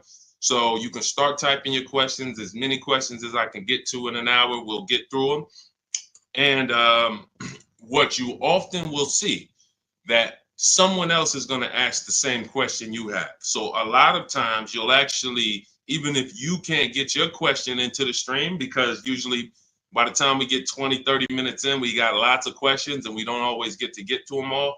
But usually someone else will literally ask the same question that you have. So, so we can start talking. I'm just sharing this to Facebook now. This entire stream is sponsored by my new digital book. It's called Cars from Home. 7 Steps to Saving Time, Money, and Avoiding Dealerships. You can get a copy for 75% off for the next 30 minutes in my TikTok bio, my YouTube, in my TikTok bio, my Instagram bio, the YouTube comments, or the Facebook comments. And the book's normally $97. Everything we'll be going over today will be out of that book. Every answer that I give you is out of that book. So if you want the entire blueprint and you don't want to remember the things that we're about to go over, you grab the book, and obviously everything we're about to go over, we wouldn't be able to cover everything that's in the book. There's like 100 questions that'll be answered in that book. So let me just share this to Facebook, and we'll get started with the first question that we got from TikTok. So type your questions in as fast as possible, and type your questions in one shot. Don't do like a part one, part two, and because then Dolan can't bring them into the stream. Okay, Dolan, let's get going. Let's throw up the first question, please. Nora, I'm upside down on my vehicle. How do I get out or pay off early? There's two ways to deal with negative equity. One of them is easier. It depends on the resources you have. So you have the option to pay the difference, which means you are actually going to say my highest offer for my car is $18,000, but I owe $20,000. That means I have $2,000 of negative equity. I'm going to pay that off. That way I can go and do a clean transaction for my next car. I don't have baggage going into my next car. And I get to maximize the value of my current car through what we call a bidding process. So we don't trade our cars. We only get bids from cash buyers like Carvana, CarMax, Kelly's Blue Book Instant Cash Offer, AutoNation, Car Gurus, and Driveway. That's 6 cash offers we get. These are companies that fight feverishly to buy cars. They pay more than dealers, and they write checks on the spot. You literally go, have your inspection, they go into the accounting department, and they come back with a check for you. This is not like selling your car on Facebook Marketplace. So they're going to pay more than dealers. So you want to make sure, if you can, you sell to them, because that's going to be the highest offer you're going to get for your car. And that's going to be the least amount of negative equity you will have. If you can't pay the difference, then you must trade. And trading is a curse word here, because you never get what your asset is worth trading. If I wanted to trade this phone, I'm not going to get as much as I would get putting it on the open market and getting prices and offers for it. So trading is a last resort. What happens is, if you can't pay the difference, you now will go shop for your new car, find a dealer willing to sell you the car at the lowest price, and then you would ask that used car manager to value your car. I do not recommend you go into the dealer and let them just mix the deals together. Write me a deal where you work in my trade-in with my negative equity. No, shop for your car, get your best offer from a dealer, new car, used car, or lease. And then once you identify the winning dealer, that's when you say, hey, can you take a look at my car? What's it worth to you? Now it's its own separate transaction. And if your payment was this $800 a month, you'll know, now what is my old car going to add to that? If my payment was $400 a month, now I know what is my old car going to add to that. And I can see what you're giving me for it, how much negative equity I'm going to bring into this transaction. And it's an easier way to understand the numbers. You don't want to be mixing transactions if you don't have to. And the key to understanding negative equity and the cause is you don't lease. That is the cause. The only way you're having negative equity is you continue to buy cars, but you're not a long-term person. You trade them in or replace them before the loan is paid off, and someone taught you not to lease. So you're going to continue to be in this repetitive cycle because you don't lease. There are emergency situations where you need to switch cars, but if you're not keeping your cars 8 years, this is rule number 1 in my book. You should be shopping for below market lease deals, not for purchases.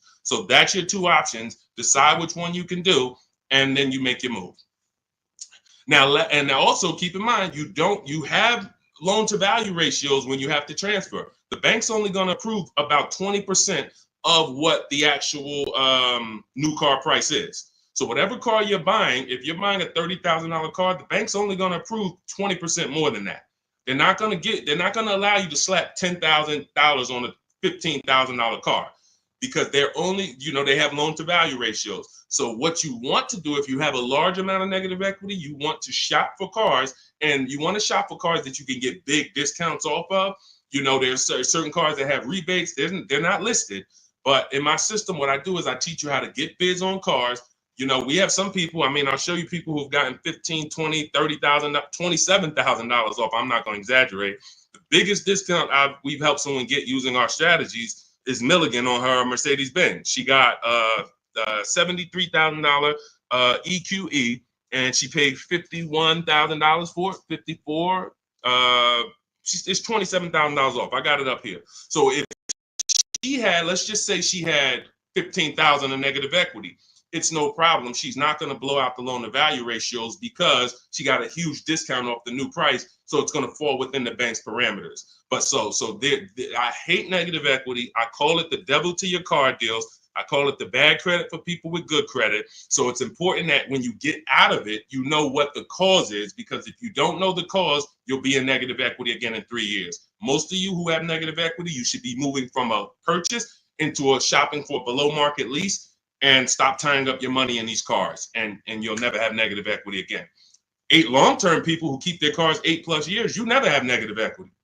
See, that's, you know, there's a reason for that. I'm keeping my car, I'm paying it off, I'm beating depreciation, I'm getting all the money out of my car. Short-term people should not be buying their cars. Go ahead, Dolan.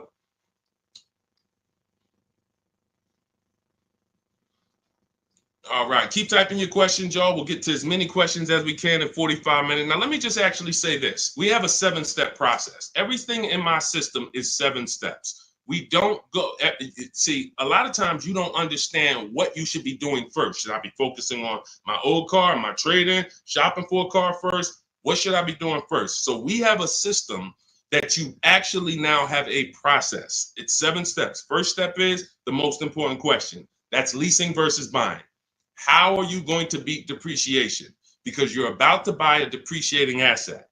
If you buy a depreciating asset with no plan to address or beat the depreciation, you are going to lose like everyone else loses. So we need to see, am I going to beat depreciation with a long-term purchase, or am I going to beat depreciation with a below market lease? Long-term purchase, I got to tie up my money. My money's going to be in the car 3 years, 5 years, 6 years, but over time, the depreciation is going to cool off. I'm going to have a vehicle that doesn't depreciate much. Who has a vehicle that they've had for more than 10 years? Type the number of years you've had it in the comments. If you had a vehicle for 10 years, type 10, 12, even if you had it for more than 8. Let's go 8 because it's called the 8-year rule. If you've had it for more than 8, type the number of years that you've had your vehicle in the comments. Let's see how many long-term people we truly have, because not a lot of people are long-term. Like every time I ask this question, we don't get a lot of people that's like, yeah, 8 years, 10 years, 12 years, 15 years. Look, we don't have many people that can say they even have a car on here that they've had for more than 10 years, more than 8 years. But you're tying up all this money in these cars, and then you're going and you're replacing them in 5 years and 6 years. And look, Sharon, 14 years. God bless you, Sharon. That's a long-term person. Look, Ray Johnson, 9 years. That's a long-term person. So they don't have to worry about depreciation. Their car right now is worth the same amount it'll be worth about a year from now. If Ray's car is worth $9,000, a year from now, it's going to be close to 9. He's beat depreciation. So if you're not buying cars to beat depreciation, you shouldn't be buying them, because you're not going to beat depreciation in the short term. You can't. It's impossible. The only way to beat depreciation as a short-term buyer is to get below market leases, because you're never tying up your money in that car. Not regular leases, below market leases. Big difference. Go ahead, Dolan. I see we had a question come from TikTok. Let's throw them up.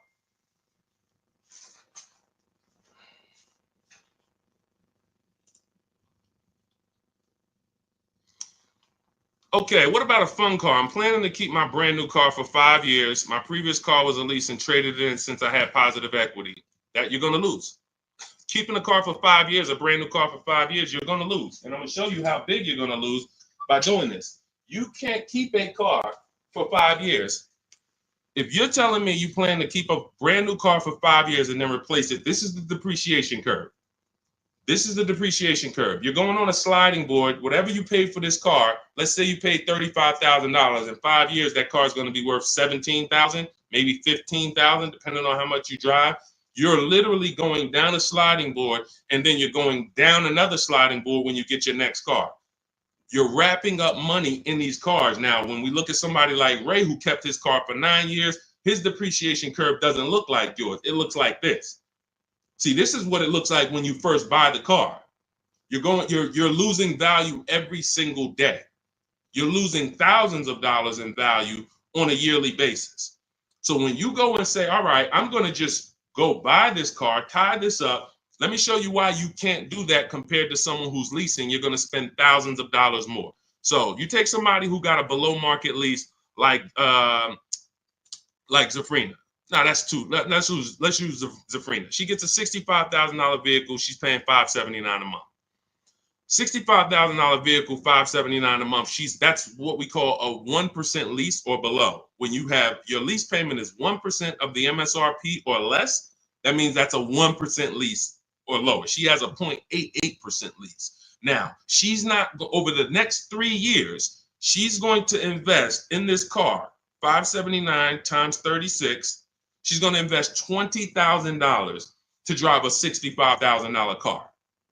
Now, if somebody bought this $65,000 car, what's their payment? Every $5,000, remember this rule, is about $100 a month on a 5-year loan. Remember that rule. Every $5,000, when you look at a car, is about $100 per month on a 5-year loan. So when you look at a $20,000 car, you should automatically say to yourself, that's going to cost me about $400 a month. You look at a $50,000 car, that's going to cost me about $1,000 a month on a 5-year loan.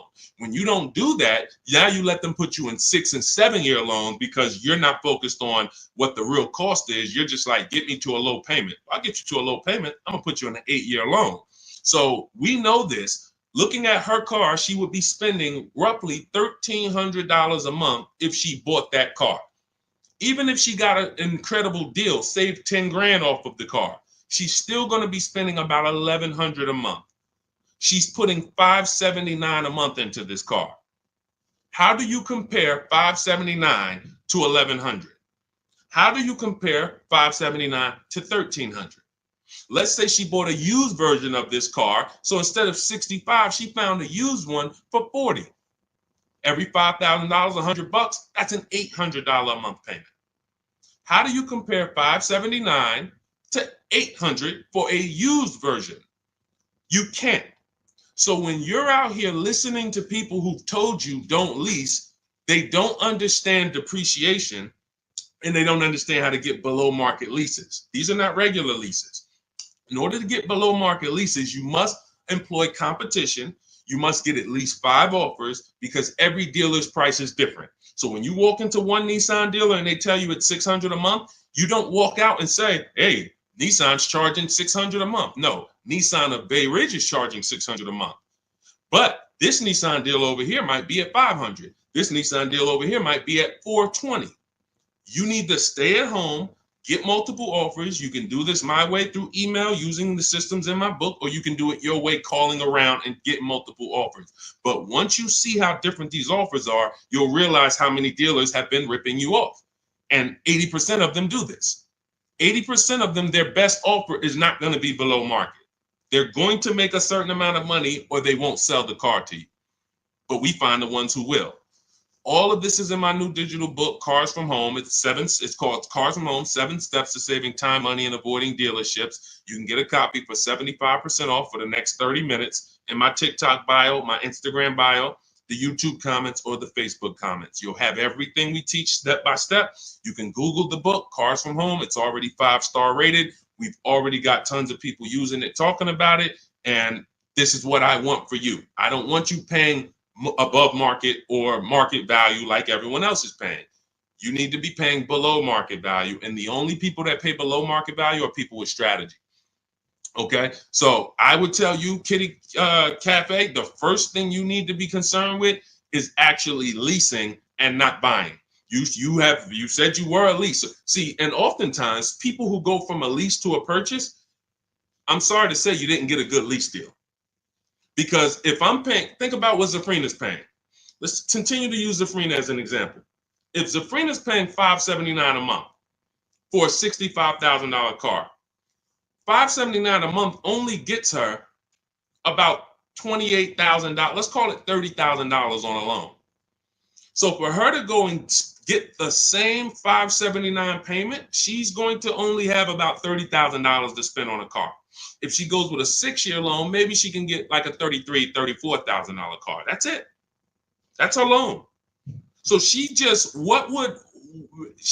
going to have a hard time going from a $65,000 vehicle to a $35,000 vehicle. Most likely she's going to get something used. It's going to be older, and she's going to be like, wow, I'll just keep leasing. But if she was paying what other people are paying for this same Jeep, which is probably, I would say a lot of people for the same Jeep would probably be paying about $800, maybe $900. People with no strategy, they're probably paying $900 a month to drive this $65,000 car. It's easy to justify. So they're paying $800-900 a month. Then yeah, she might say, well, maybe I'll just buy something because I'm paying almost $1,000 a month to lease. But that's the difference between a below market lease and an average lease. There's a big difference. All right. Go ahead, Dolan. Next question. The leasing versus buying thing is really what's hurting a lot of you. The leasing versus buying thing and the not getting below market leases. There's so many bad things about what's been out here with leases. It's horrific. I spend every day putting out information trying to dispel this. But I realize there is so many voices that have told you guys things, but here's the thing. I talk numbers and I show numbers. If you pay attention, the people who tell you about leasing never talk numbers. They never show you numbers. All they do is rent. Leasing is renting. Leasing limits you. You limit, they pick your mileage. You pick the mileage. It's so much bad information. But I've been leasing since I'm 22 in the car business. Got my first lease, Pontiac G6, $20,000 vehicle. I was paying $256 a month for it. Meanwhile, I had a friend, they're paying almost $500 for a Toyota Corolla. We both got a car for about the same time. They're paying $500. I'm paying $256. I'm seeing what they're going through with their car breaking down, getting older, because they kept the car for a while, getting older, and now I'm on my second car, paying a low payment. And as a young person, you don't want a $500 payment. I didn't need a $500 payment when I was 22. Just had my daughter. I needed that $256 payment. They had just had a family too, but they got to come up with $500 a month to drive about the same price car. The Corolla and the Pontiac G6 at that time were about the same price. You can't justify to me in any way that makes more financial sense. There's nothing you can say to me unless that person's going to keep the car, pay it off, and then keep the Corolla forever. If you're going to keep the Corolla for 10 years and then you pass it down to your daughter or your son at their first car and now you just got an extra car, that's a different story. You shouldn't be leasing if you're that person. But if you're a 5-year, 6-year owner, 7-year owner, and you're just paying these high payments, you pay your cars off, and then you go back into another finance, you're just overpaying. You're throwing thousands of dollars out in the garbage, and there's no way around it. You put me against anybody. You put me on the stage with Dave Ramsey himself, the guy who has programmed thousands of people never to lease cars, and you give me 15 minutes. I don't need 2 hours with Dave. I don't need to debate you for 2 hours, Dave. If we're not talking about investing in mutual funds, you do a great job there. We're talking about the financial aspects of below market leases. Let me show you what a below market lease looks like. Let's consider what a person who buys their car is going to pay versus a person who gets a below market lease. Let's look at the resale values of this person who buys their car. When they go to trade that car in, what they're going to get back. And let's look at the net money they have lost compared to the person who got the below market leases. I will prove it to you in 10 to 15 minutes. And are you willing to tell your millions of people that you have programmed incorrectly because you know nothing about buying cars? You have programmed people based on you being a financial advisor, not a car person. You haven't seen thousands of car transactions to be able to say what you're saying. I've been involved with credit. Credit's a big part of what I do over the last 15 years. I don't teach it. Why? It's not my expertise. It's not my lane. It's easy for me to say, hey, I got a lot of people need to know about credit. Let me just start giving y'all some credit advice. No, because I respect the people who have learned credit to the T. Dave Ramsey decides I want to teach about cars. That's where he has led millions of people astray. And he has thousands of people investing in cars, short term, losing on resale, getting killed by depreciation. And they're like, well, Dave told me to do this. It's hard. It's hard to help. It's hard to get those people to unlearn. Go ahead, Dolan. Next question. Keep typing your questions, y'all. We will get through as many as we can in the stream.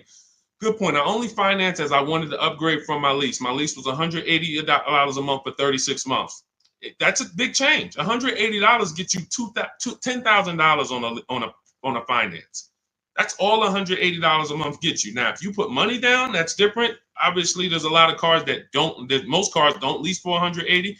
So I'm assuming that you put some money down to get there. But again, what were you driving for these payments? You're driving a brand new car.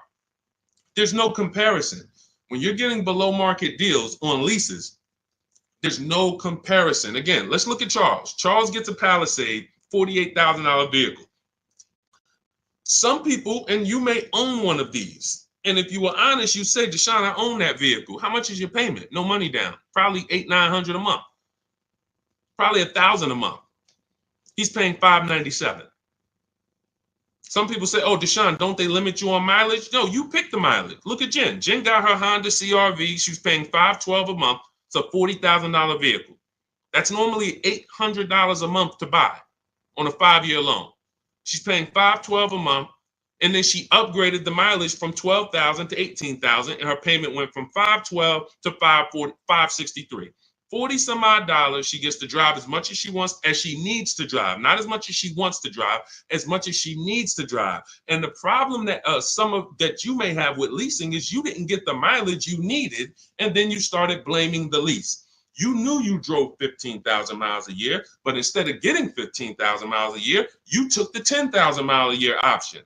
You looked at the payment for 10,000 because you might have not been getting a below market lease, so the payment was high, and you're like, okay, well, just give me the 10, and then you know you needed 15, so now you're going to pay the penalty based on not the lease's fault, based on you.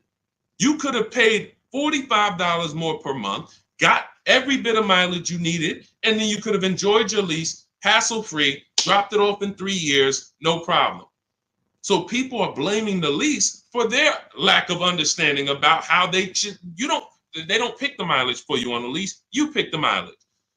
We got people who drive 25,000 miles in lease because they don't want to keep their cars tied up and have that depreciation on a car they own. If they drove 25,000 miles, any high mileage drivers, type HM into the comments. Any high mileage drivers, you drive over 18,000 miles.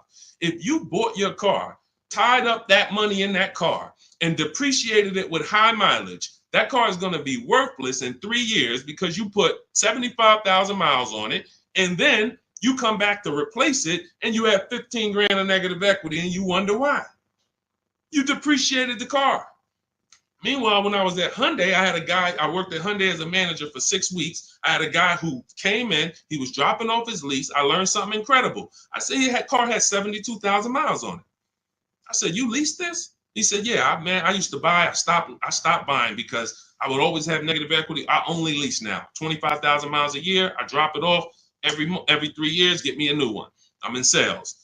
I looked at his lease contract and I saw that his payment was less than $200 a month more than what a normal below market lease on that Sonata was. If a normal below market lease was $350, he might have been paying like $550, $525. It wasn't $700.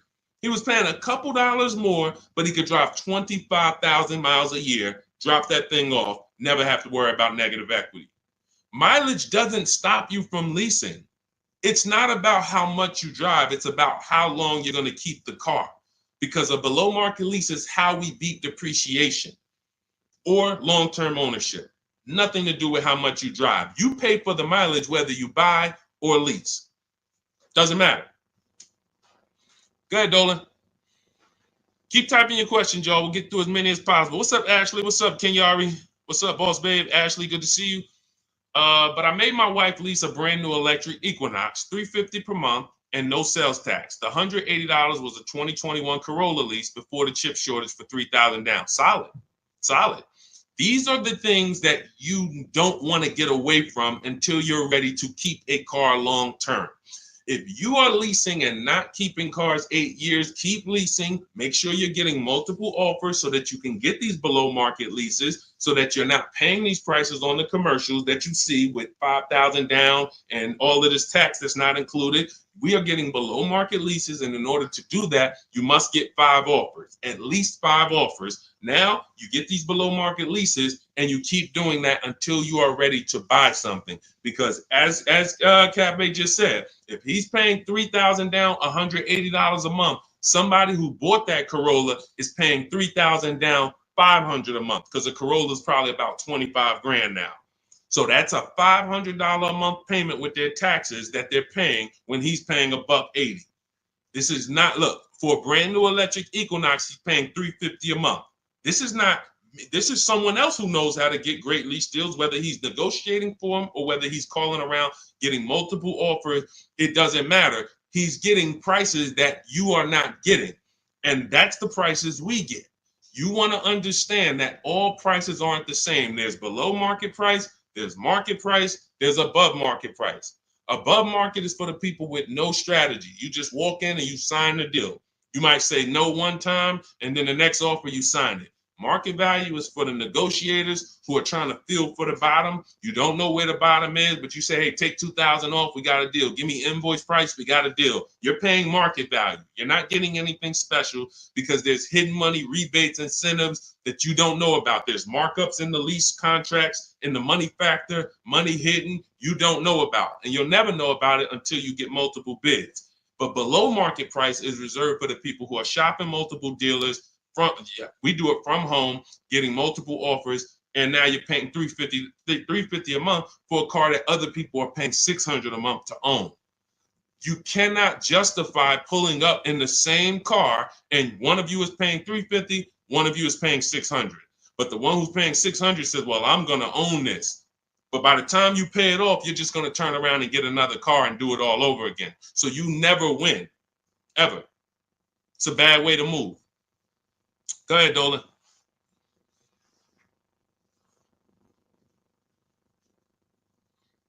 What's up, Ray Johnson? Do you need to... Hold on. Do you need to know all the bells and whistles? I don't know what that means. Can you rephrase that question? Let's type it in another way because I don't know what you mean by that. Can you elaborate? What about the people that drive high miles? You should still be asking yourself, how am I going to beat depreciation? The first step in my process is to determine what I'm going to do to beat depreciation on this depreciating asset I'm buying. So if you're a high mileage driver, you drive more than 18,000 miles per year, you're depreciating your car so rapidly that in 5 years, you're going to have, call it 100,000 miles plus on the vehicle, but your loan does not move that fast. Most of your loans are going to move this way, but your depreciation is moving like this because you are just using the heck out of the car. This is point and proof that you pay for usage, whether you buy or lease. If you bought a car and put 100,000 miles on it, you do pay for that. If the same person bought the same car, but they only put 50,000 miles on it, their car's worth more than yours. They can sell it for more. So you lose based on your usage. So in the short term, you can't win driving high miles because you are literally destroying the value of your car. Then you flip to another car. That'd be like you doing this. Hey, do me a favor. Give me this car, let me depreciate it like crazy, then let me swap it out and let me get this car depreciated like crazy, and you just keep doing it. Depreciate it like crazy, but you're never getting to the point where the car is paid off and now the car starts to depreciate like this. That's for the people. If you have a car that you've had for 10 years, 12 years, 9 years, 14 years, this is what the car is depreciating like. You're losing a little bit every year. If it was worth 9,000 this year, it's probably worth 8,200 next year. You beat depreciation. And that's when you enjoy, this is the benefits of ownership. This is what I call in my book, the reward stage. You don't get here without long-term ownership. And if you're not built for long-term ownership, that is okay. But what you should be doing is doing what my client who was in Hyundai did, doing your high mileage lease, shopping for a below market lease, and then driving the mileage you need and dropping off your car in 3 years and going and getting a new one over and over again. You're never tying up your money in these cars. If you're going to tie up your money in these cars, you better have it in there for the long run. If you're going to tie up your money for 5 years in a depreciating asset, you are losing money in depreciation. Like you can't get it back. That's why you're never happy with what the car is worth.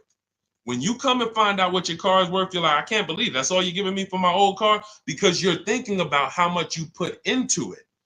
Long-term owners like this, those of you who have cars that you kept for 12 years, you're not thinking about the resale value, right? Right or right? You're like, Sean, I got so much money out of this car. I had this car, man. The transmission went out. I put a new transmission in it. I got my money out this car. That's the benefit of buying. And if you're not buying, you should be if you're not getting there, you should be shopping for below market leases, never tying up your money in these cars to begin with. It's only 2 ways. Get out the middle. It's 3 people. Long-term keepers, short-term leasers, then it's the people that's stuck in the middle. You buy your cars, trade them in. You lease the car, you buy the lease. Stuck in the middle. Go ahead, Dolan. All of this is in my new digital book. If you're like, Deshone, there's no way I'm going to remember this. You can get my new digital book. It's called Cars from Home, 7 Steps to Saving Time, Money, and Avoiding Dealerships. It's already 5-star rated. Thank you to everyone who has rated and reviewed the book on Goodreads. We appreciate you. You can get your copy. It's normally $97, but for the next 30 minutes, you can get your copy for $24, which is 75% off if you get to my TikTok bio, my Instagram bio, the YouTube comment link, or the Facebook comment link before the 30-minute timer hits 0. After the timer hits 0, price does go back up to $97, and it's worth every penny of $97. This book will be the top 3 most valuable books in your library. And when I say valuable, I mean the books that save you money. There's only a few books. I got a bunch of books. You guys can see I'm grabbing them. There's only a couple of these books that have actually put money in my bank account or helped me save money. There's not a lot of them. This will be the top 3 most valuable books to your bank account. That's all I care about. So go grab your copy, TikTok bio, Instagram bio, YouTube link, or Facebook comments, and you'll have everything we teach in the blueprint of how to get below market leases, below market purchases, below market new cars, used cars, high mileage driving. Everything is in there step by step. It's a blueprint. All right. Go ahead, Dolan. All right. Buy a car for the first time. I'm going through my bank. My budget is $8,000 and I finance the rest. So you have $8,000 cash. You want to see, can I get a vehicle without using that cash? So if you're talking about financing, first thing you want to decide is, what can we get without a down payment? So depending on where I want my payment to be, let's say $350 a month. Maybe I want it to be $350 a month for 5 years. Well, can I get a car with everything I want, everything I need, $350 a month for 5 years? That's my budget. If I could do that, I don't need a down payment. Now, if you say, okay, $350 a month for 6 years, no money down, that's a little more money. If you say, all right, $350 a month for 5 years, but then I'm going to use some of my down payment. Now I can get even more car. And then your max budget might be $350 a month with my down payment for 6 years. See, all of those numbers didn't change, but the terms changed and what you bring to the table changes. That budget doesn't change, but you don't realize if I get a car for $350 a month for 5 years, I paid less than if I get a car for $350 a month for 6 years. So these is how we budget. I actually have a tool in my book called the Perfect Budget Calculator I created, where you put in your preferred down payment, you put in any equity you have from your old car, you put in your max monthly payment, you put in the average interest rate, and it'll give you up to 6 goals that you shop from. So when I went and got my used Infiniti truck, I had 6 goals. One of them was no money down 5 years. Next one was no money down 6 years. Third one was money down 5 years. Money down 6 years.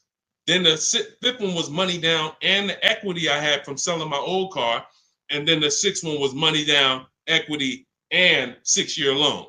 See, there's multiple ways to budget where you don't go over your max. But I find the problem is when we budget with our max in mind, I only want to spend $500 a month, $500 a month, $500 a month. You usually go in and you spend what? $600, $550. You're putting $1,500 on a credit card because you didn't calculate the taxes. The tool in my book, the Perfect Budget Calculator, calculates the taxes in your state. So you don't go in and say, oh man, I didn't know there was another $3,000 in taxes and fees. Who's had that happen? Oh man, I thought we was making a deal, but you forgot about the taxes and fees. See, all of this stuff you don't realize should be normal in a complex financial transaction. But what they've taught you in the car business is to just treat car buying like you're buying a TV because it makes them very rich.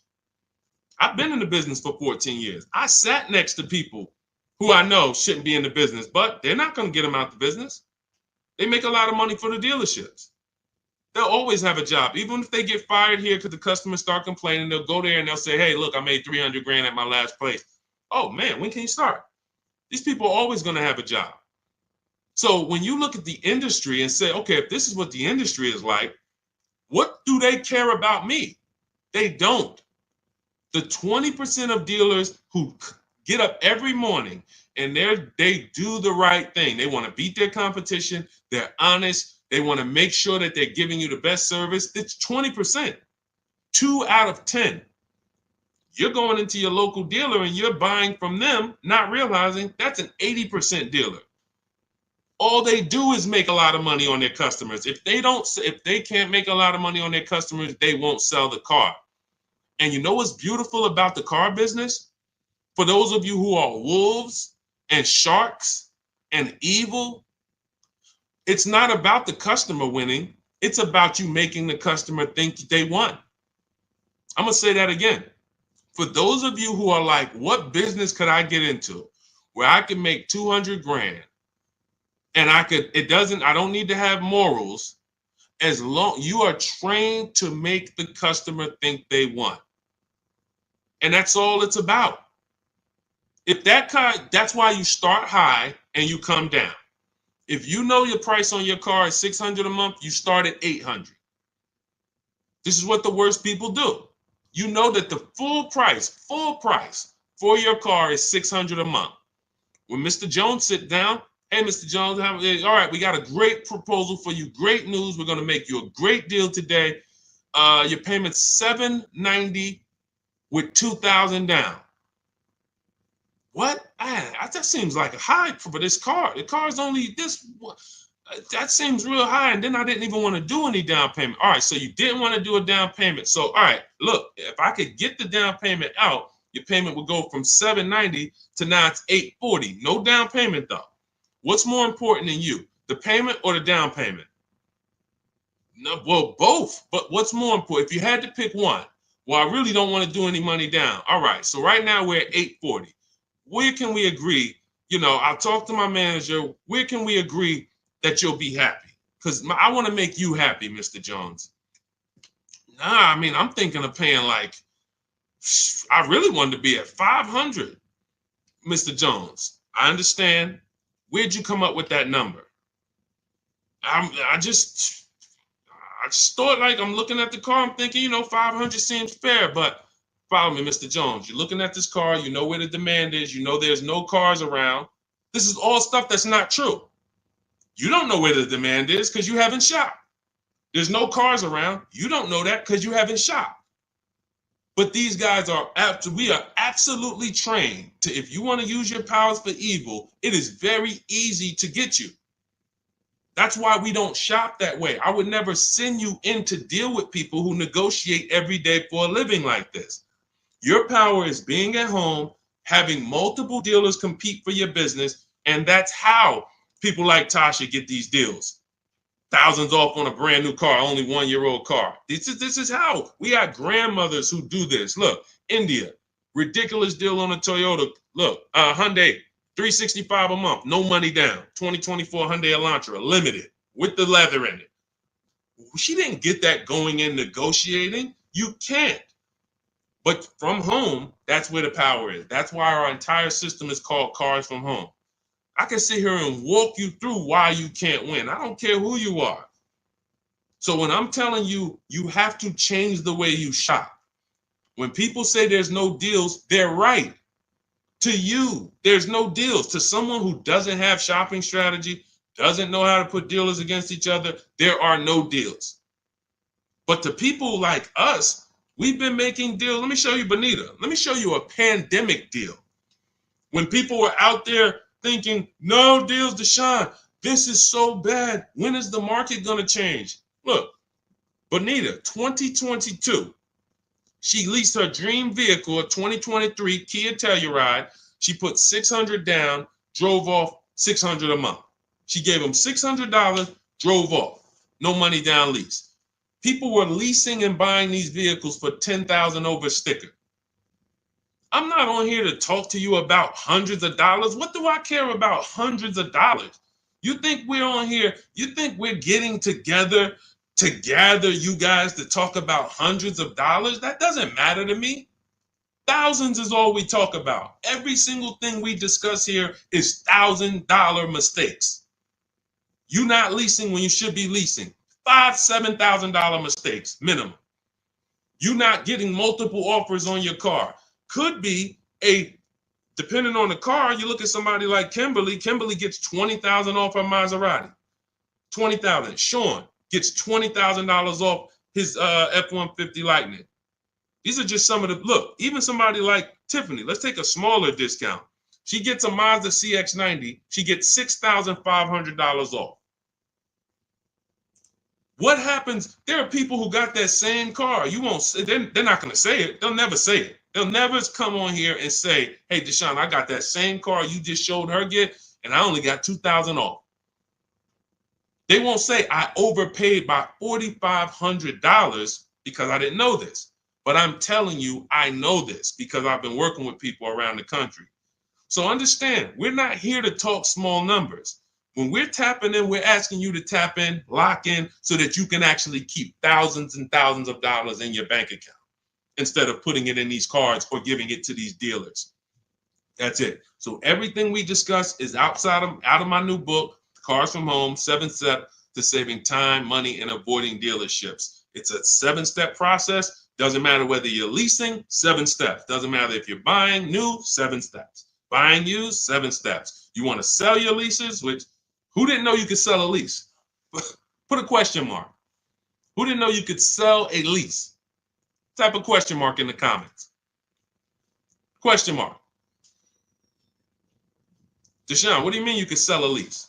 Okay, thank you. We're renovating with the jeans. Okay, look, Lynn, Brooke, Miss Tucker. Look. How much does that cost you? Not knowing, and we begin to teach people to do this during the pandemic because every single car was $7,000 to $10,000 more than it was truly worth.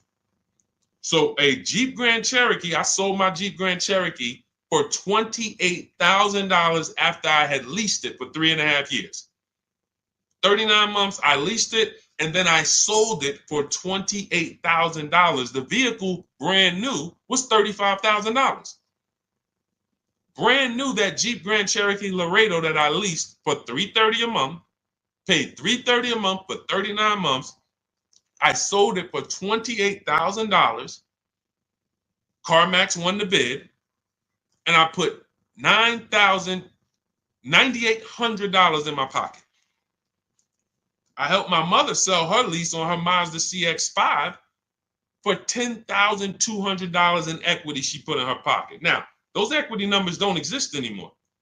That was a once in a lifetime seller's market. Well, so far in our lifetime, so far, there's people who still want that. They still are basing, and you may know people who are like, hey, well, I'm gonna buy this car and I'm gonna flip it because I bought a 2019 Mustang and then I sold that Mustang in 2021 and got all my money back. Try that again. You're gonna lose everything. It's over. It's over. That was a limited inventory, global shortage, chip shortage. Everything's worth $7,000 to $10,000 to $12,000 more. Those who cashed out won. Those who cashed out at that time won big. You can look back over history, and I helped a lot of people do that. You can look at my videos. Some of my biggest videos, 5 million views, 3 million views, was how to cash out.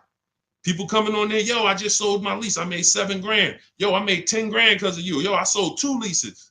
I'm telling everybody during the pandemic, cash out, cash out, cash out, cash out. You won't be able to do this again. But there's still money to be made if you have equity in your lease. There's still $2,000, $1,700, $3,000, $4,000. Some of you low mileage people who you lease, but you only drive 5,000 miles a year. There's equity there. But you got to know how to get it. You got to know how to get bids. What's the process?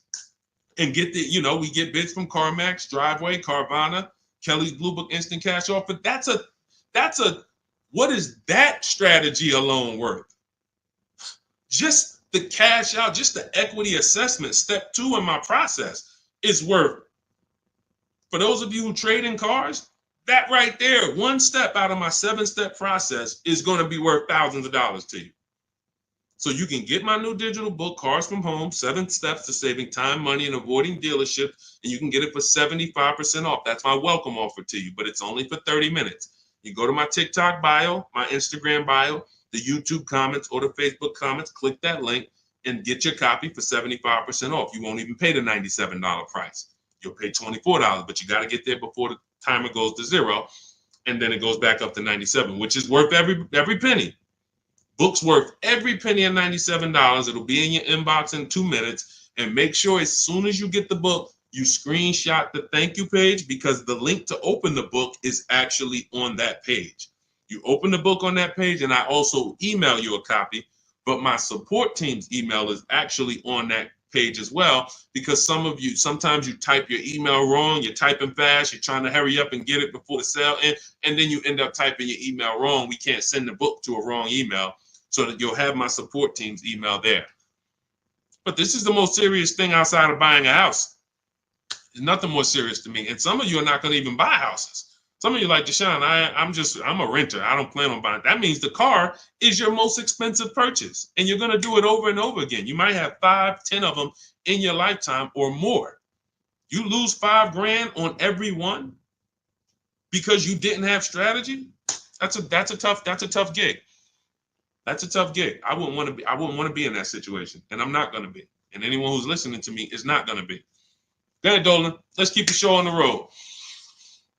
Do you need to know all the extras you want? Upgraded sound system items that are not in the base price? Absolutely. Whenever we buy a new car or we shop for a lease, we always build our car. We go on the site because we want to know everything's available, because we don't want to get a car and find out there was an option we wanted that we didn't get.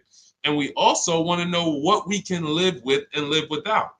And we want to build our car to come up with an MSRP. So if the car you want the panoramic sunroof, you want the blind spot monitors, which most cars come with now, whatever it is, you need to have an idea of what that's going to cost. So once we build out our car, we determine our car is $42,900 the way we want it.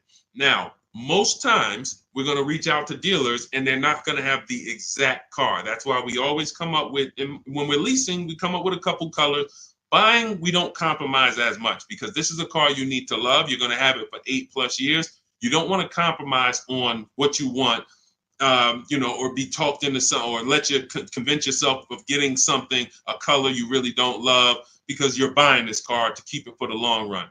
Now, on a lease rather, you can be much more flexible, because in 2.5 years, you're getting ready to shop again. You get a 3-year lease, 2.5 years, 6 months left, it's time to shop again. So we want to make sure we can be more flexible with that.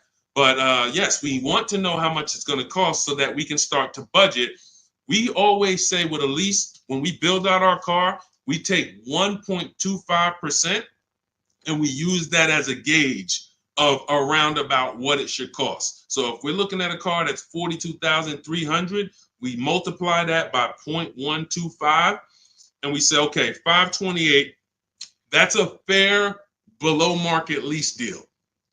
Now, if we can do better than that with bids, we will.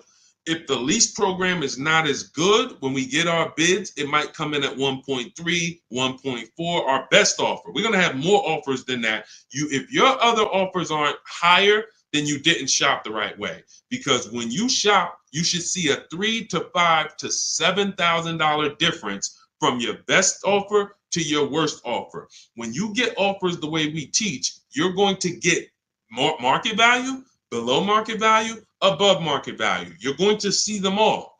And you're going to be like, wow, I can't believe all these dealers, this their best offer? Yes, they want to sell and make a lot of money. But we don't care about them. I don't focus on the 80%. We're looking for the 20%. So we use this as a gauge to say, all right, this is around about what I think I should be looking at paying, depending on the deal that I get when I actually get my offers. So that's why it's important for us to build the car. Those are all the reasons it's important for us to build the car before we actually go shop for it. Okay? It's a great question.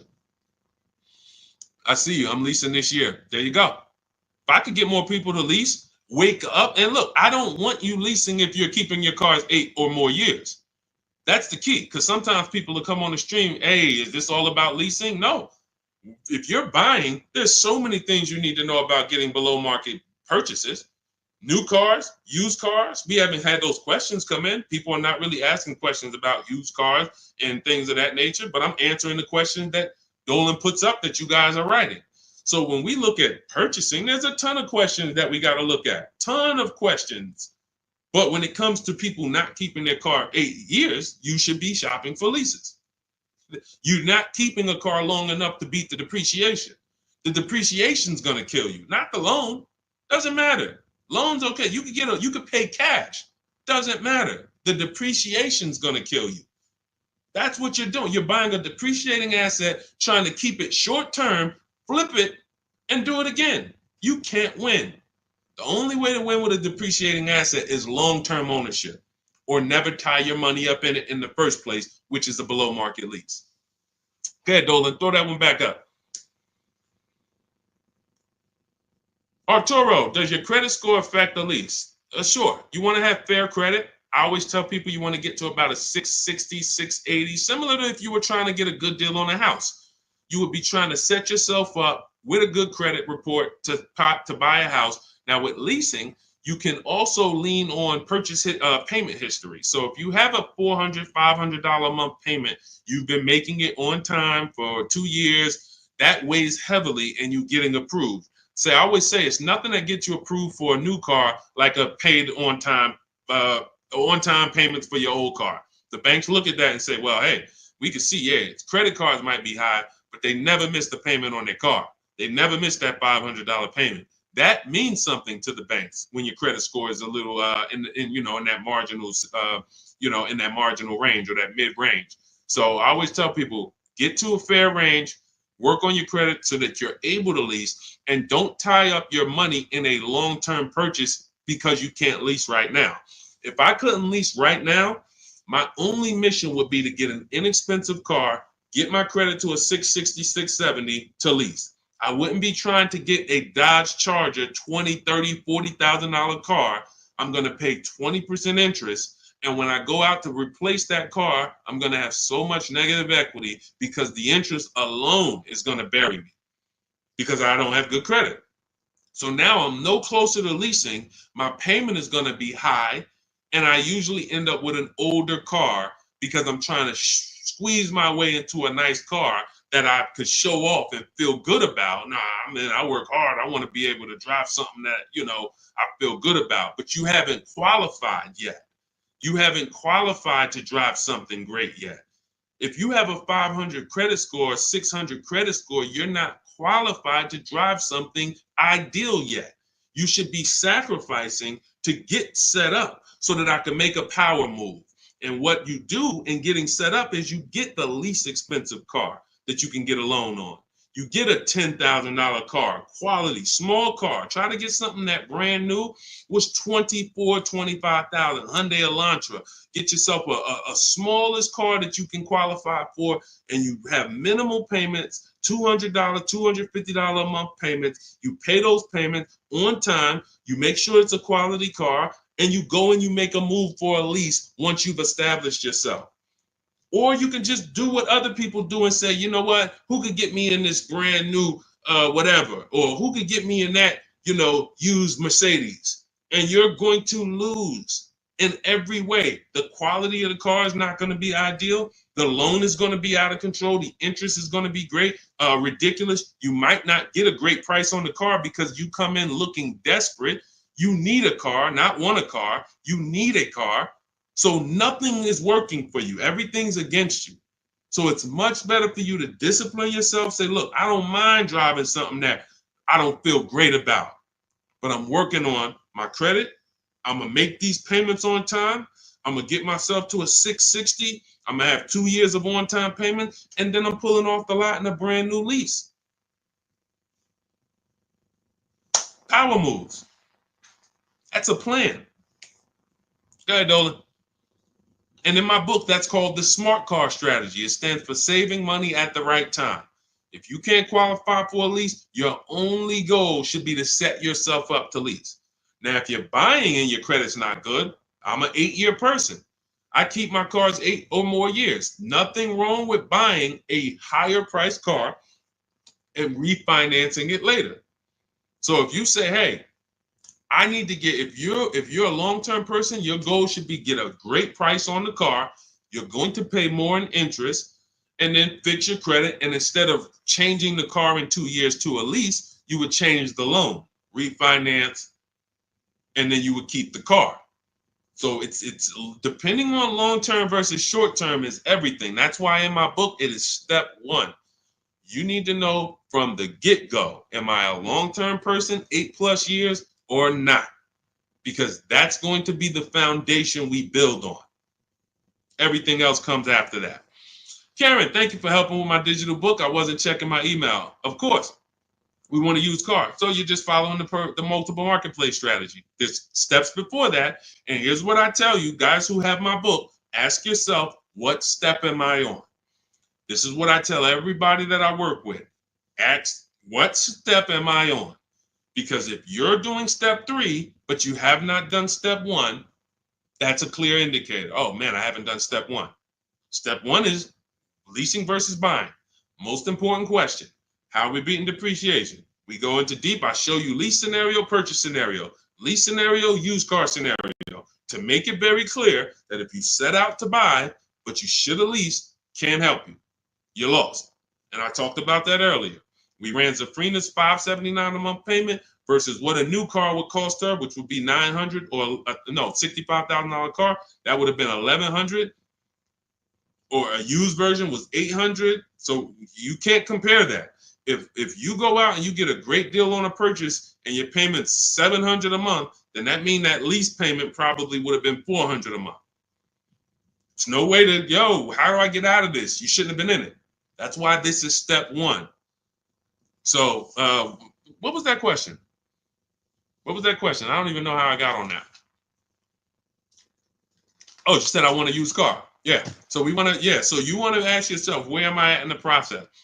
Because we're not in the market until step 5. Step 5, we're in the market. That's when we're on our marketplaces, shopping, narrowing it down. We have specific ways we narrow down used cars. This is not just general information that you could find on social media and you Google it, how to buy a used car. Yeah, good luck. That stuff means nothing. Car salespeople are been watching those blog articles for years saying, okay, this is what they're coming to do. Don't tell them you have a trade-in. Okay, good. Stuff has been around for 20 years. What we're doing is we're narrowing it down when we get to step 5, based on title history, service records, accident history. Then we're narrowing it down and we're coming up with our top 5 choices, top 3 to top 5. Then we're verifying who has bogus fees, who put one price online that they're not going to honor. So all of these This is my top 5 list, but some of these might be fake prices. So we need to verify that. And then we're going to get the new car price to find out what the true discount was. How much was this vehicle brand new? When I bought my Infiniti truck, I narrowed it down to 4 choices. They were all white, between $30,000 and $32,000. Sounds similar. They're not. You're looking at 4 white Infiniti trucks between $30,000 and $32,000. Similar miles, all 2020s. They were 3 years old at the time. Looking at all 3, whoa, these vehicles look similar. Once I got the brand new price, I found out one of them was $46,000 brand new. The other one was $48,000 brand new. The other one was $52,000 brand new. And the one I ended up getting was $54,000 brand new. Big difference. See, so what seemingly was close was nowhere near close. The furthest apart was 54 to 46. It's an $8,000 difference between the least expensive one and the most expensive one. But without the brand new price, you don't know that. You're choosing the wrong vehicle, thinking, oh, I got a good deal. No, the good deal was that other one that you didn't pick because you didn't have the brand new price. So that's step 5. But we got plenty of things we do before that to verify the DNA of the vehicle, check the data. And look, let me be clear. It takes me 90 minutes to buy cars. I'm not putting a system together that takes days. I'm not going to do it. It's not necessary. Choosing your vehicle, that might take you days. Going and looking at cars, test driving, that might take you days. Deciding what you want. We call that shopping. That's a step in my book. Shopping, not buying. That's deciding what you want. But once you know what you want, 90 minutes. Now, first time you use our system, it might take you 2-3 hours because you're just learning. You're overthinking. Haven't trusted our process yet. That's normal. But once you see, wait, this is simple steps. I'm going to websites, putting information here, looking at this. This is stuff a high school kid would do. If I could teach a high school kid to buy a car, it'd be easier than some adults because they don't have to unlearn much. Adults, it's like, hey, but I don't have to go into the dealer. You know, hey, Deshone, I went into the dealer and this is what they said. Deshone, my dealer called me and they said this. Well, when did I tell you to talk to the dealer? I thought you were coming to use our system because you didn't want to talk to the dealers. Yeah, you're right. See, that's overthinking. Now, that doesn't mean you're going to lose because we got a lot. That's how a lot of people come. You're trained to do things one way. You have to unlearn that. But once you see what we do, you're like, man, I can do this again next time. It'll take me 2 hours. I get any car I want in the country, Bentley, Rolls Royce, Corolla. It's going to take me 90 minutes because I'm using the internet. We're emailing. You know, I'm not getting in my car and driving to a dealer. So that's what we need to focus on. I know you have the book. Make sure you're asking yourself, where am I in the process? Start with step 1, just check them off. Step 7 is delivery. So when you check off delivery, you're done. You got your car. All right. Everything that I'm teaching is in my new book. It's called Cars from Home. It's a digital book. It's called Cars from Home, 7 Steps to Saving Time, Money, and Avoiding Dealerships. You can get your copy for 75% off. It's part of my welcome offer. It's normally $97.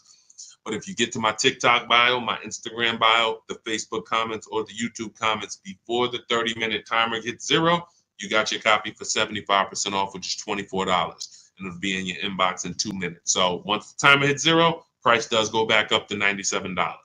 And it's still worth every penny at $97. Go ahead, Dolan.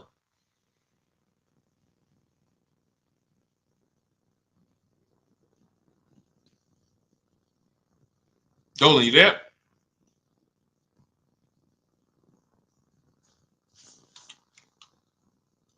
All right. Is it worth buying a BMW or Mercedes brand new or pre-owned certified? That's a matter of budget.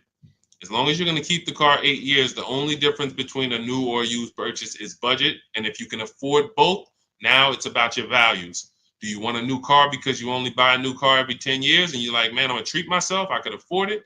Or do you want a pre-owned car because you're like, hey, I want to treat myself, but I could also take a 2 or 3 year old one and I'll be just fine with that. Now, what I always say, if you're going to buy something close to new, 1 or 2 years old, you need to shop the new market first because you might overspend for a 1 or 2 year old vehicle because you don't know what the new market is for a brand new one. So, example, Kimberly saves $20,000 off her Maserati. Sean saves $20,000 off his F-150. Milligan saves $27,000 off her Mercedes-Benz. So when you look at these vehicles, and I show these deals, if you're on YouTube, if you're on YouTube, that's Melissa. If you're on YouTube or Facebook or Instagram, you can see these. You zoom in here, you can see she saved $27,000 off her Mercedes. And some of these vehicles, even with these leases, you'll see people have saved 10 grand, 7 grand.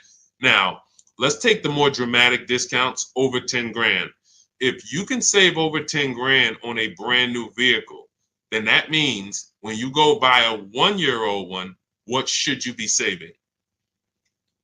If I know that the new market is 10 grand off, then for a 1-year-old one, I'm looking for about 18 grand off. I'm not looking for 15 grand off. 5 more thousand, I'll get a brand new one. So I need to know what the new market is to know what the used market should be. Now, this is once you get to 3 years old, you don't need to do this because 3-year-old vehicles, there's a lot of options because there's only 2 ways dealers get most cars. They're going to buy them off their customers or buy them from auction, or they're going to buy them after the lease. So 3 ways. Buy them after the lease. Most leases are 3 years. They're going to buy them from their customers. Most people don't trade their cars in 2 years. Or they're going to buy them from auction. And most people are not getting rid of their cars in 1 or 2 years. So you don't have a lot of options to choose from. You have limited competition. And when you have limited competition, you have a high chance of overpaying. But if I shop the brand new market and I see, wait a minute, on this car, brand new, I could get $20,000 off. Now, some of you might say, wow, if I could afford, I'll just get a brand new one. If that's the market, because I didn't know that the discount was going to be that big. But once you see this, okay, I know I can't pay more than on a used one. See, somebody who would buy a 1-year-old F-150 Lightning, truck's normally 70,000, 73,000. So they might look at a 1-year-old one for 55 and be like, wow, that looks good. Thank you, Renovating with the Gene. They might look at it and be like, okay, wait, this is a 1-year-old vehicle and you asking 55,000 for it? That sounds good. Because it's brand new. How much is it brand new? Well, 73 brand new. Whoa, that's a big discount, man. All right, yeah, I ain't gonna even argue with you. Let me get that. Not realizing that the brand new market on that vehicle, the person saved $21,000. So 73, 63, 53. So literally the brand new market on that vehicle was lower than what you just paid for a 1-year-old vehicle. And what's going to happen when you go to resell that vehicle later? You're going to lose because you overpaid by thousands of dollars. So this is so important to understand. People overpay for used cars all the time for a variety of reasons. They don't know what it was originally. What was the original new car price? To even know they're getting a good deal on a used one. They don't know what the actual new car, again, this is for the 1 and 2 year people. You got options because somebody asked, hey, should I buy brand new or should I buy pre-owned? That means you probably have the money to afford both.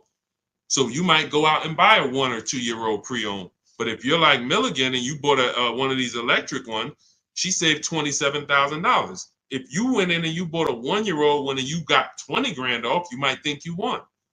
But she got 27,000 off a brand new one, which means if I saw 27,000 off a brand new one, for a 1-year-old one, I want 35 grand off. I want 38 grand off.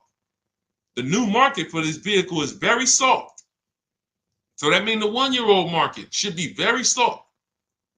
It's an extreme depreciation. Another reason why you don't buy these vehicles. Now, mind you, you know what I didn't mention? The people who paid for this vehicle and didn't get $27,000 off. It's people who are going to see this stream. Again, most of them will never say it. They have this same vehicle that Milligan has. Same $73,000 vehicle. They went in, they negotiated. They said, listen, all right, come on, man, make it 10 grand. 10 grand off. And they went home thinking, hey, honey, you're not going to believe this. Guess how much they took off the truck? How much? 10,000 off. They in there, oh, I won. See something like this? That's why you can't feel for the bottom. Negotiating and feeling for the bottom, wondering, all right, I think I'm at the bottom. That sounds good. You can't win. In fact, I've showed you multiple ways you can lose huge like that, and people are losing like that.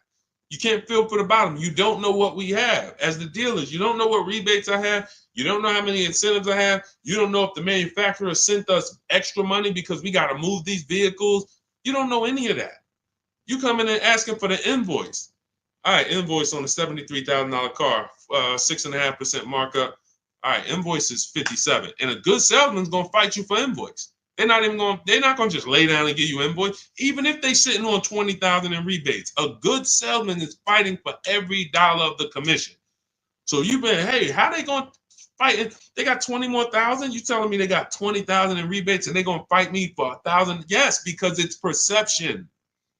If they take off $10,000 for you in a heartbeat, you might think, wow, you took off 10,000 a little too fast. This is how salespeople are trained. So I'm telling you, the people who believe it, they're going to win. If you listen to me, you're going to win. If you don't listen, you're going to keep losing. And when I say losing, I mean, show me your car deals. Show me your car deals. That's all I care about. Sean, I'm going to do it my way. Okay, show me your car deals. DM me. Sean, I did it my way. How this look? All right, would you bet me $1,000? I can't find a better deal than this. Would you take the bet? I'm looking at your deal. You did it your way. Yeah, I went in. I negotiated this thing. Okay. Would you bet me $1,000 that I can't find a better deal than this? Oh nah, man. I don't think I want to take that bet. I know you don't, because you don't have confidence that you actually got the below market deal. You might have got the best price from that one dealer. I don't doubt that. But that dealer is an 80% dealer, and his competition would blow this price away. But because you didn't talk to his competition, you never gave his competition an email, you never gave them an opportunity, you don't know that they would have beat this price by $3,000 or $5,000 or $10,000. That's what we do here. That's what Cars from Home is. That's why our system is called Cars from Home. All our deals, 90% of what we do is from home. 90%, and sometimes 100%. Only time we can't do 100% is if a dealer doesn't deliver or we're buying a used car. Used car, we must go to the dealer. We must test drive that. That's our last step in our process before we lock the deal up. We cannot, but we've had tons of people who never left their house. I have a couple of them on here. Delivered the car. Let's see, we got people on here. Leasing process went quick. Sent the email. Anyway, I could pull up a bunch of people who just did. That's simple, because dealers this is 2024. Like, people think Carvana is the only place that delivers cars. There's plenty of dealers, especially the 20%, that'll bring the car right to your doorstep. Look, about 5 days I walked out. Yeah. Anyway, all right. I think we've done enough. Look, everything that we've taught today is out of my new book, Cars from Home, 7 Steps to Saving Time, Money, and Avoiding Dealerships.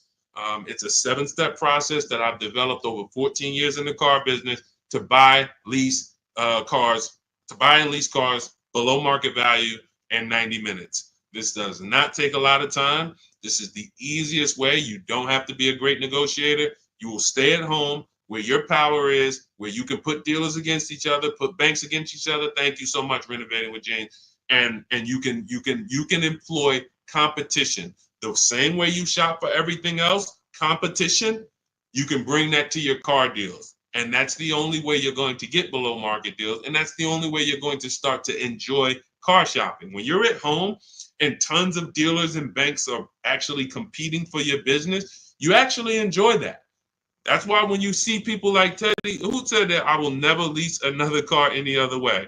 Look, suppose it's a bit wordy. Look at Teddy. You got his BMW 2024 i4 M50, $73,000 vehicle. His best offer was $856 a month, which is a 1.16 lease. His highest offer was $1,123 a month from another dealer.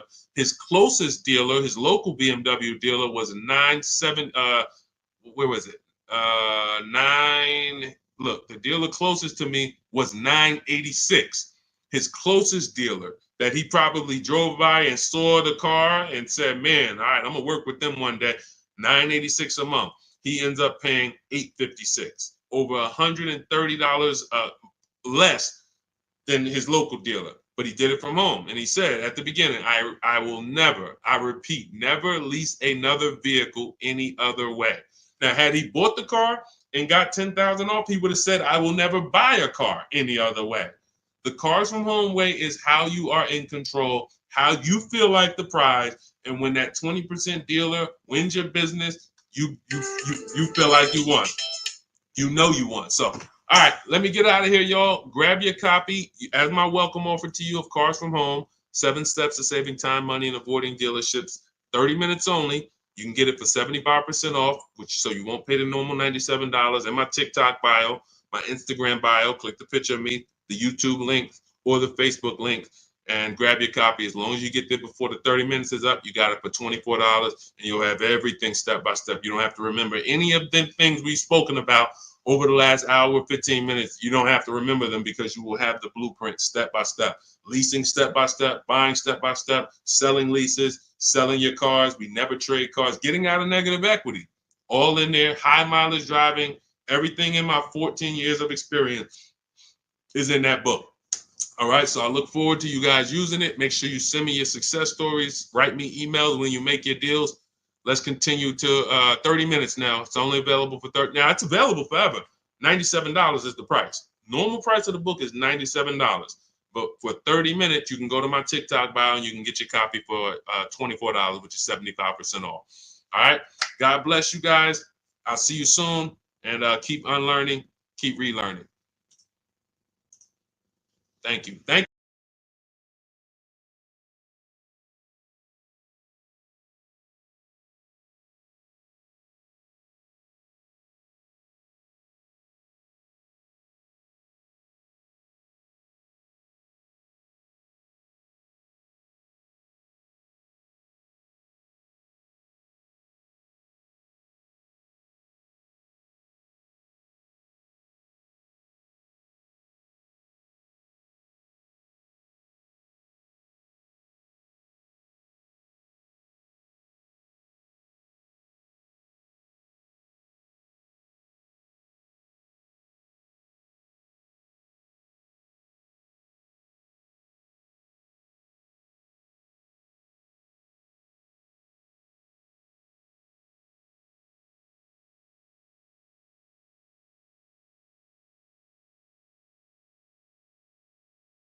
Cynthia Page, good to see you.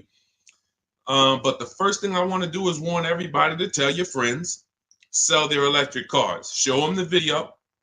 Show them why. Because this guy just said to me, no, I really think electric cars are always going to have their place. What's going on? Good to see you, Isaac. I appreciate you. And could everyone share this broadcast if you're a sharer? I realize everyone's not a sharer, but to the sharers, could you share this broadcast? Shout out to you. Warn your friends that if Donald Trump gets in, he's already said he's going to make sure we could always have gas cars. That's good. I like a gas car. I haven't bought an electric car yet, but a lot of people have. And the minute, automakers do not want to make electric cars. Take it from me. I was in the business for 14 years. They kept dragging their feet. What they did was they made better gas cars. Who remembers the V8 engines? Rest in peace. If you remember the V8 engines, type me. Who remembers the V8 engines? Type V8 if you remember when literally we had V8 engines up and down the road, vroom, vroom, vroom, 400, 500 horsepower engines. Those are a thing of the past for the most part. Why? Because automakers in the last 10 years started using turbochargers. You understand, Just Money? You understand? Started building turbochargers. And what they started doing was saying we can actually make vehicles that are not as hard on the environment. They also will produce similar horsepower and more torque. And we don't have to worry about having these issues with emissions and things of that nature. So they were taking steps to be more economic, more fuel efficient, and better for the environment. Now here comes the mandate to make half of the new cars electric by 2030. It started out as 2035. I don't know when it moved to 2030. The point is, 17 million new cars are sold a year. So 17 million new cars sold a year. That's a lot of cars to try to produce electric cars. That's why we got fires. I just asked Joseph Tepte. He saw the video. Who saw the video of the Tesla burning up the guy's house a couple days ago? Charging in his garage, whole house burns down. Why don't they want to make these cars? Too much liability. Too much liability. If they can escape that, they'd love it. They'd love to go back to 2019, not worrying. Let's just make some hybrids and let's make some fuel-efficient cars with turbochargers and things of that nature. What does that do for electric cars? The minute Donald Trump gets in, he announces gas cars are here to stay. Don't worry about it. Everyone's electric cars are going to be worthless. Your electric car that was worth 30 is going to be worth 20. You're going to lose 10 grand one day. Legislation changes things. Legislation affects the market. So my mission before Election Day is to get you to sell your cars. And if you're watching this as a rebroadcast, sell your car. Sell your electric car. Get into a gas car if you own your electric car. Go to CarMax, Driveway, Carvana, KBB Instant Cash Offer,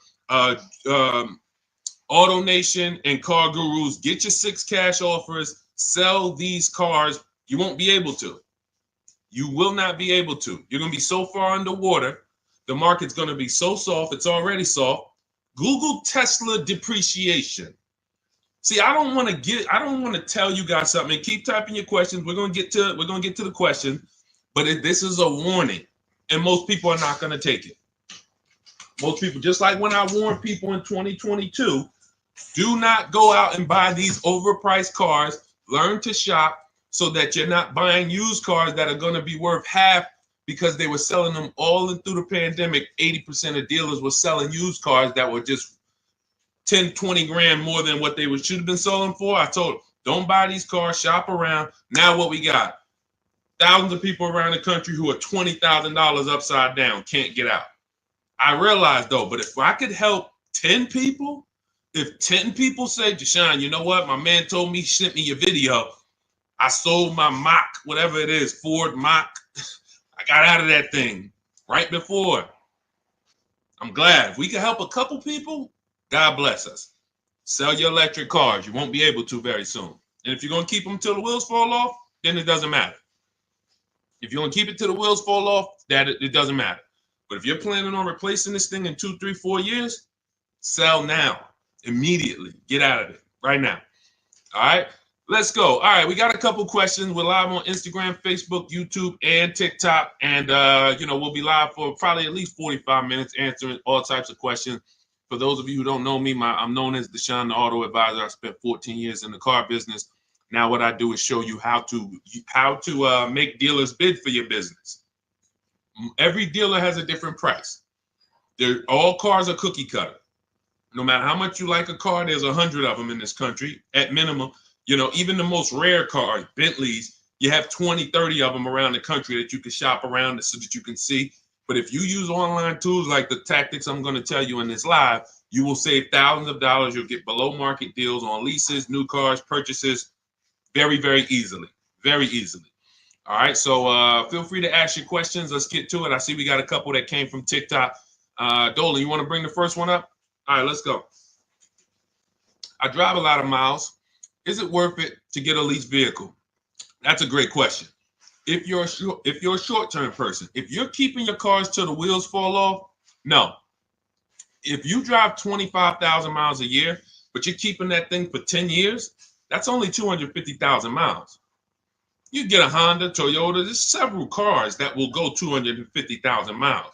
No need to think about leasing. It's all up to if you're going to keep it 8+ years. You do not need to. Who keeps their cars on average more than 8 years? Type me.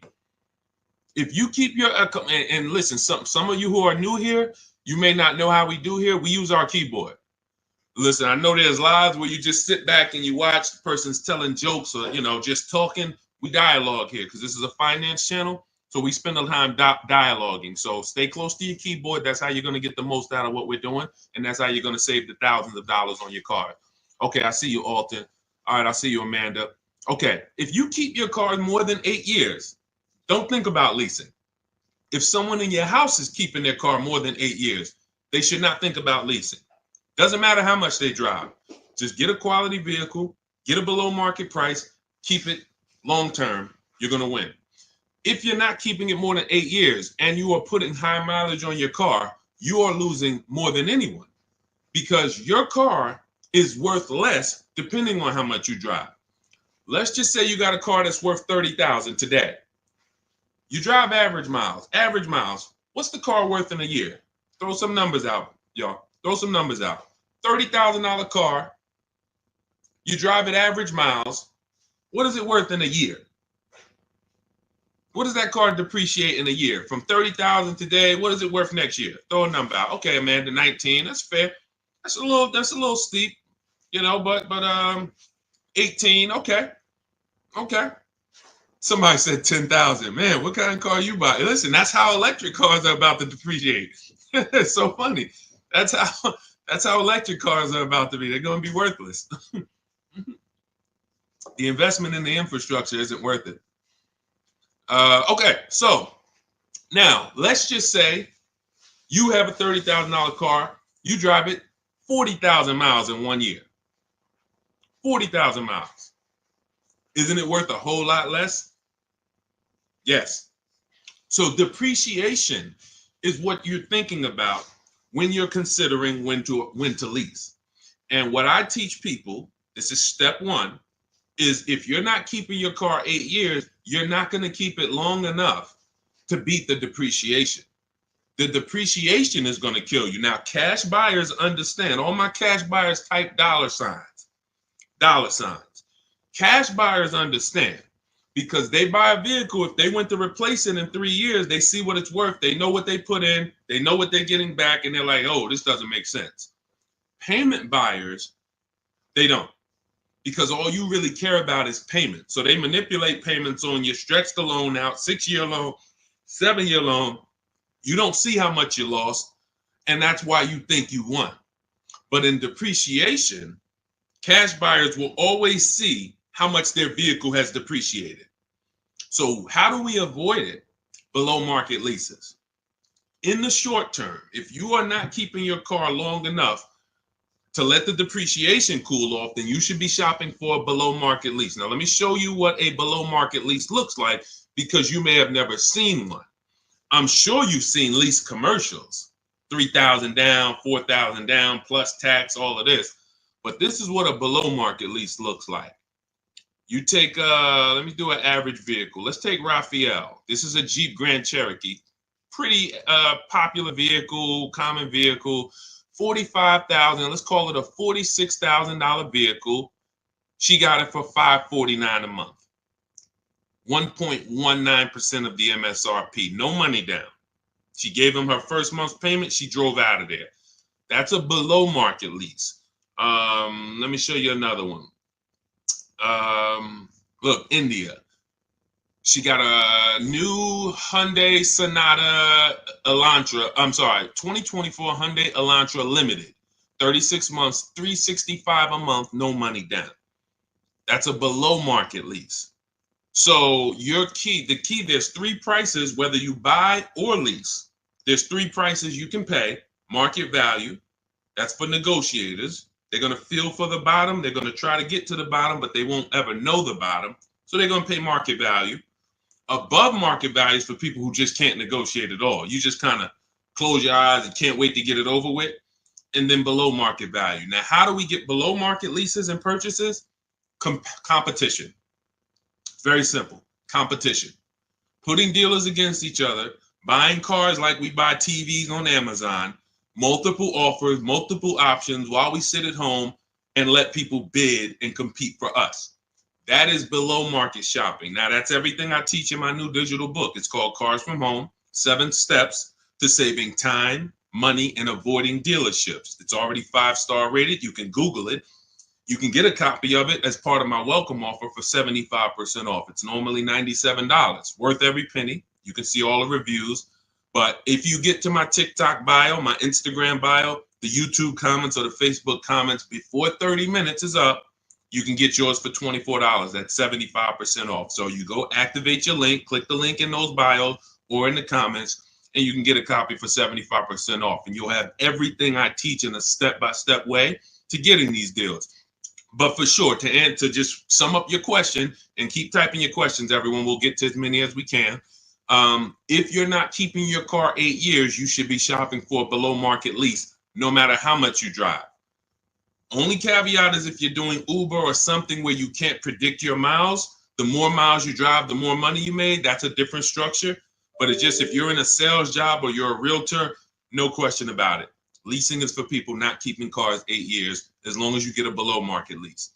Go ahead, Dolan. Next question.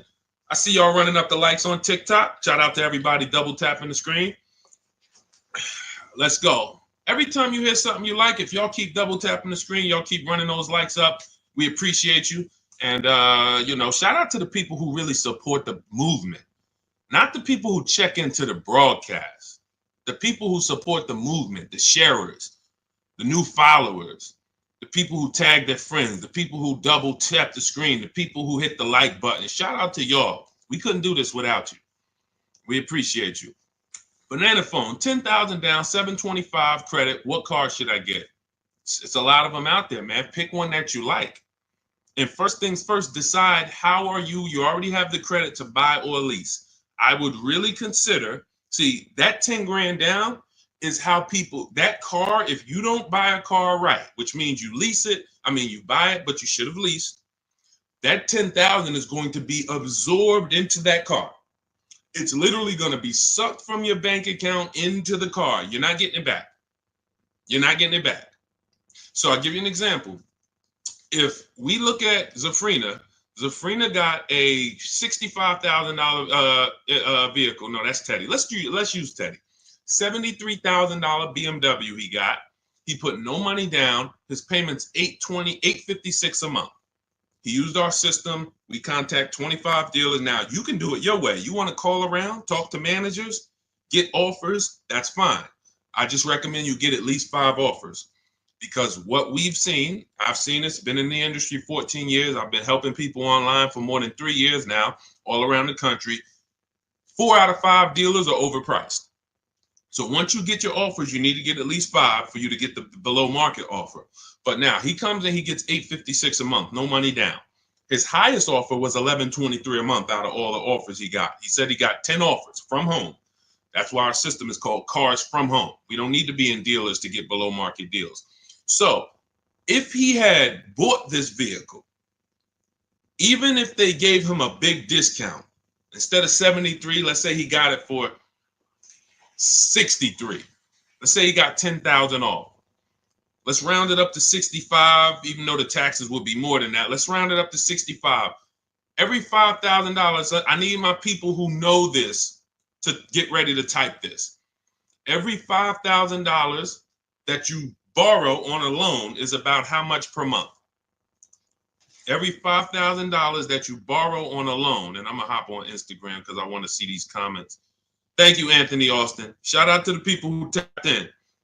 So check this out. If it's $100, it's $100 per month. So now, even if they got a new car, a big discount, $65,000, he's paying $1,300 a month. He's leasing it for $856 a month. So you can't make that make sense. There's a saying, it's taken off the last couple of years that math is not mathing. If I'm driving the same BMW as you and I'm paying $856, you're paying $1,300, you lost. Can we agree? Agree? Can we type agreed? If 2 people are driving the exact same car out the dealership, one's paying $856, no money down. One's paying $1,300, no money down. Can we agree to $1,300 loss? Can we agree? Agree, right? Okay, so this is deal structure. This is deal structure. Now, mind you, think of the scenario I just used. $73,000 vehicle. He got $10,000 off of it. That would be a good discount. I think anybody would feel good if that was the below market offer on a BMW, 10 grand off. I think anyone would feel good, man. I saved 10 grand off this thing, but you still lost. You're paying $1,300 a month for 5 years. This person paying $856 a month because you structured your deal incorrectly. You put it on the wrong foundation. Now, if you're going to keep the BMW till the wheels fall off, then buy it. Pay the $1,300, pay the thing off, and then you got a BMW that's paid off. You can keep it for 8, 9, 10 years. If that's the strategy, forget about leasing. But if you're not keeping it 8 years, you lost. So the biggest thing, Banana Phone, before you think about, oh, let me go get a car, I got great credit and I got 10 grand down, you're going to walk into a dealer, they're going to see you just like blood and sharks looking at blood coming to the ocean. Hey, look at this guy. And you got 10 grand? I want to get all of it. I'm going to get everything out of your bank account I can in the shortest amount of time I can. So instead of you doing that, you slow down. Decide, am I keeping this next car 8 years? If not, I should be shopping for a below market lease on whatever I want. And take the time to go look at cars. Take the time to go look at cars. Go test drive cars. You're about to go spend, you're about to make a 5-figure decision. Don't make that decision in a rush. Who'll go into the mall and let them rush them? I wish I would go into the mall to spend $30,000 and they rushing me. Hey, we close in a couple, come on now. So, that's why we're different. You go and test drive these cars. The only thing you want to do on our test drive process is test drive and leave. Get the card. Thanks a lot. Leave. Thank you. Leave. We never talk numbers in the dealership. So if you want a step-by-step process of how we do this, you can grab my new digital book, 75% off. It's called Cars from Home, 7 Steps to Saving Time, Money, and Avoiding Dealerships. Everything in there about below market leases, below market purchases, below market used cars is in there in a step-by-step way. But the first thing you want to do is ask yourself, how many years am I keeping this next car? If it's not 8, you should be shopping for below market leases, or somebody's going to get all that 10 grand out of your bank account. It's going to go into theirs. Go ahead, Dolan. Next question. Keep typing, y'all. We'll get to as many as we can. Shout out to the people on Instagram. Shout out to the people on every platform that's tapped in. Shout out to the sharers. Thank you to everybody who shares the broadcast with somebody. We cannot do this without you, and we appreciate you. Let's go. When should I tell them about the GM Family First discount? As soon as you're getting your offers.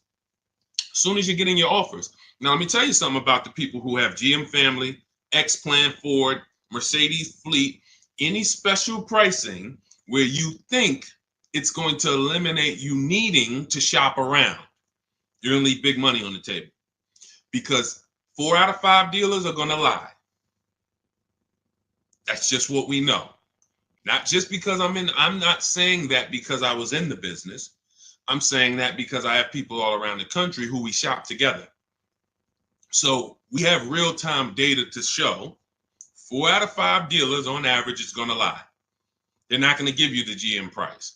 If they give you the GM price, they're not going to give you any rebates they may have because they'll love for you to come in. That's why when you come in and say, hey, get me to the invoice price, we got a deal.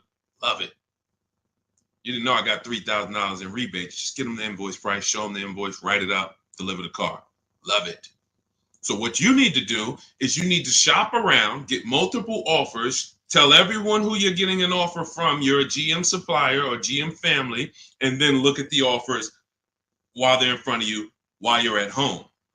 Because you cannot depend on someone to say, here's the GM price. What other offers? What if there's $5,000 rebates? What if there's $1,000? They're not, if you didn't ask for that, they're not going to volunteer it. So when you're at home, you sit down, we contact 25 dealers. In my book, I have a system where I teach you how to go online, contact 25 dealers in 20 minutes using my email scripts, and you're going to get 5 offers in about 48 hours. It's constant. It's a system. It's the McDonald's system of car buying. Now, if you want to do it your way, you call around. What I'm telling you is get 5 offers because that's the only way you're going to prove to yourself that dealers are overpriced and you need to get 5 offers. See, like we said about Teddy's deal, his best offer on his BMW is $856. His worst offer is $1,100 plus. That was a dealership consciously wrote, hey, Teddy, that's our best offer, man. $1,100 plus a month, which means they ain't worried about selling that car to Teddy. Somebody else walks into the dealership and wants that BMW, they're going to sell it to them for $1,100.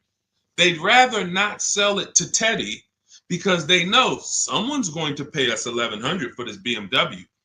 Unfortunately, some person who doesn't know what they're doing, they'll call them a sucker. Some sucker's going to come in here and pay this. This is our price.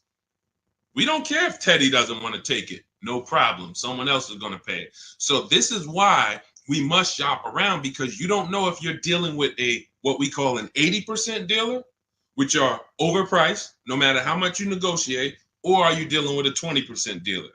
The only way we know that is by looking at all their offers, getting at least 5, and then picking the below market offer. Okay? All of this is in my digital book if you want the blueprint. It's called Cars from Home. You can Google it. 7 steps of saving time, money, and avoiding dealerships. It's already 5-star rated. Thank you to everyone who's reviewed it. And as part of my welcome offer, you can get yours for 75% off. In my TikTok bio, click that link, the Instagram bio, the YouTube comments, or the Facebook comments, and you'll have it in your inbox in about 2-3 minutes. You'll have a permanent blueprint for how to get these below market deals from home. You won't be spending more than 20-30 minutes in a car dealership. And we never talk numbers in a dealership, ever, ever. Never talk numbers. You need to have a deal by the time you get to the dealership. If you're talking numbers, trying to get a deal in the dealership, that's never what we teach. We never do it. You have no leverage there. The car dealer has all the leverage, and you're emotional. No matter how much you try not to be emotional, the car is next to you, it's outside, you're emotional, and that's all going to work against you. Go ahead, Dolan. Keep typing your questions, y'all. We'll get to as many as we can. What is a below market lease? 3 prices. Above market value, below market value, market value. What are average people paying? That's not a deal. If you walked into anything, anywhere, and you paid what most people pay or the average price paid, it's not a deal. It's average. Now, if somehow you don't know what you're doing and you're able to get hit with an offer that is above market value, whether it be, they're charging fake fees, or whether it be they're charging a market premium, or whether it be most people get a $5,000 discount, you got no discount, you paid above market value. But below market value is you see all the prices, you see the above market prices, you see the market value prices, you see the below market value prices, and then you pick the below market value. On a used car, there's a range. If I'm looking for a 2019 Honda Accord, there's a $5,000 to $7,000 range people are paying for this vehicle. Same car, similar miles. There's a $5,000 to $7,000 difference. And what we do with used cars is we actually get the brand new price, and that's what really helps us to get the below market value. I was shopping for a used Infiniti. I bought an Infiniti truck almost 2 years ago. 4 white ones I was looking at. They were all about 30 to 32,000. All 4 of them looked similar miles. But I pulled the new vehicle. I found out what each one of them was brand new. That made all the difference. That's in our process. Once I found out what they were brand new, I found out one was 46, one was 48, one was 52, and the one I ended up getting was 54,500 special edition. Cameras all around, all types of stuff in it that the other ones didn't have, but they were asking a similar price, below market. So for that, there's steps to get below market pricing. Below market doesn't happen because you want it to happen. Below market value leases, purchases, they're reserved for people with strategy and people who employ competition. You don't get below market deals by negotiating for them. It's competition. Looking at all the competition, you make your decision. You're probably getting below market deals on your TVs you buy, because you're going to go to Amazon, Walmart, Best Buy. You're not going to, but don't you see, whenever we buy these TVs online, don't we see higher priced TVs? Right? Right? Who's bought a TV in the last couple years? Say last 5-7 years, since Amazon has been it's been bigger longer than that, but who's bought a TV? A lot of people, right? Like, okay, we got a lot of people who bought a TV. When you got your price, didn't you see other TVs that were $200, $300, $400, $500 more? Someone's buying them. Someone's buying them.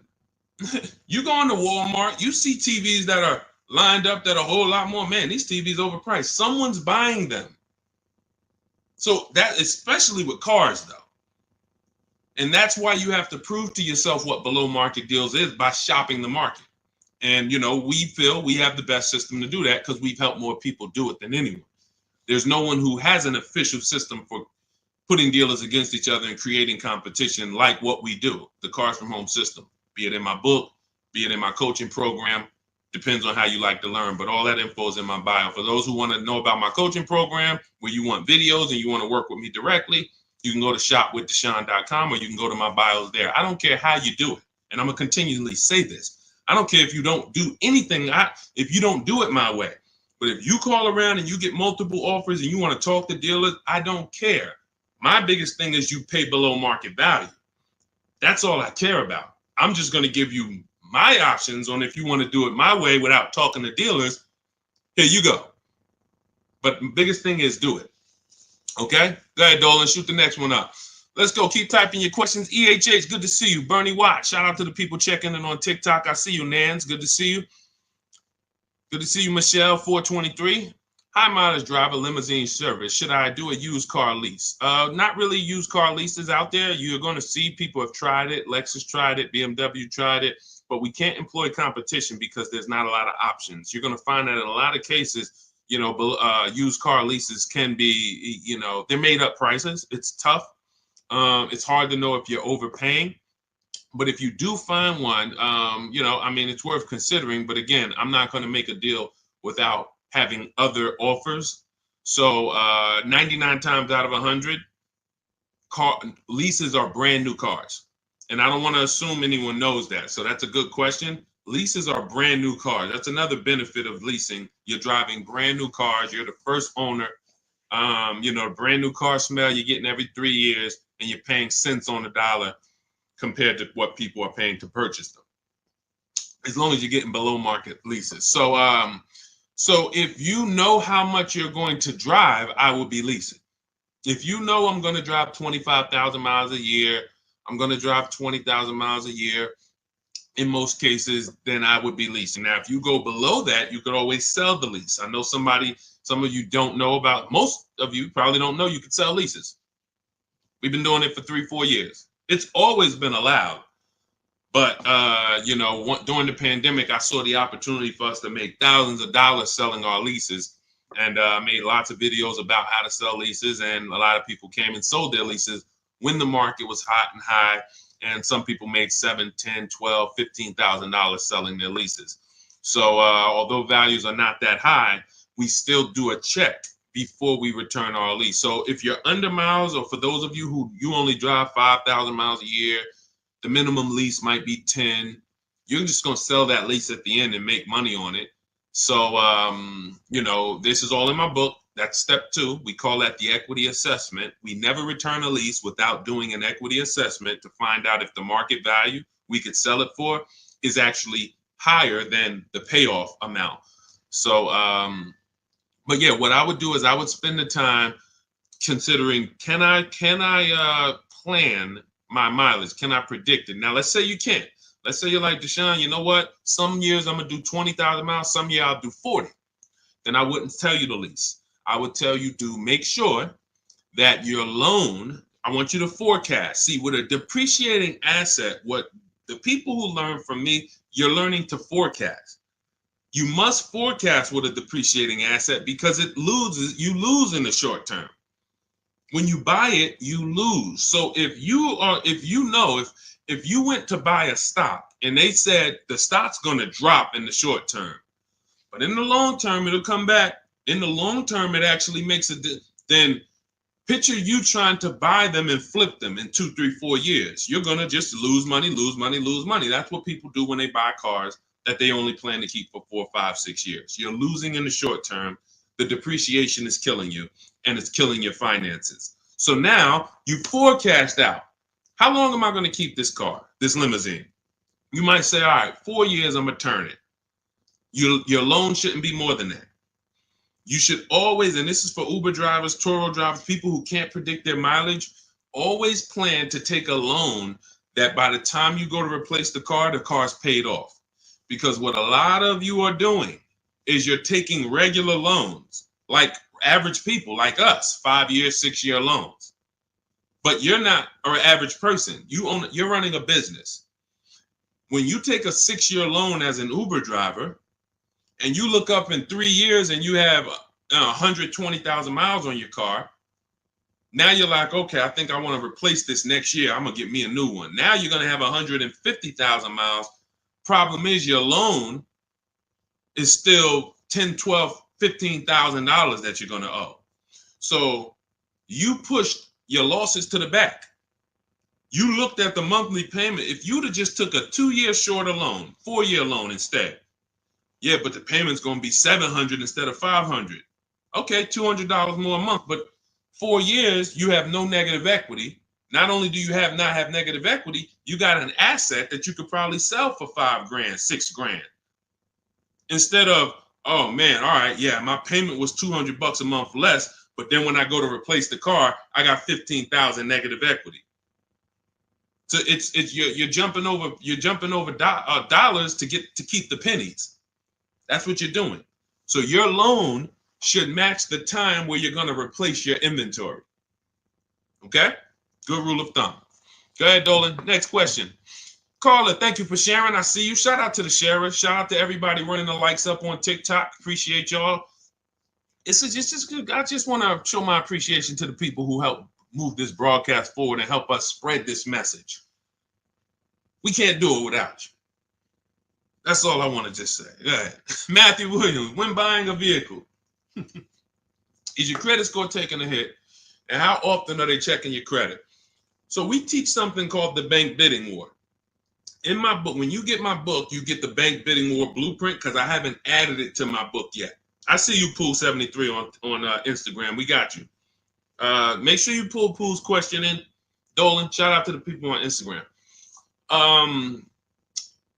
When buying a vehicle, is your credit score taking a hit, and how often are they checking your credit? We use something called the bank bidding war. The credit bureaus allow you to actually have multiple banks and credit unions access your credit with a hard pull within a small window of time.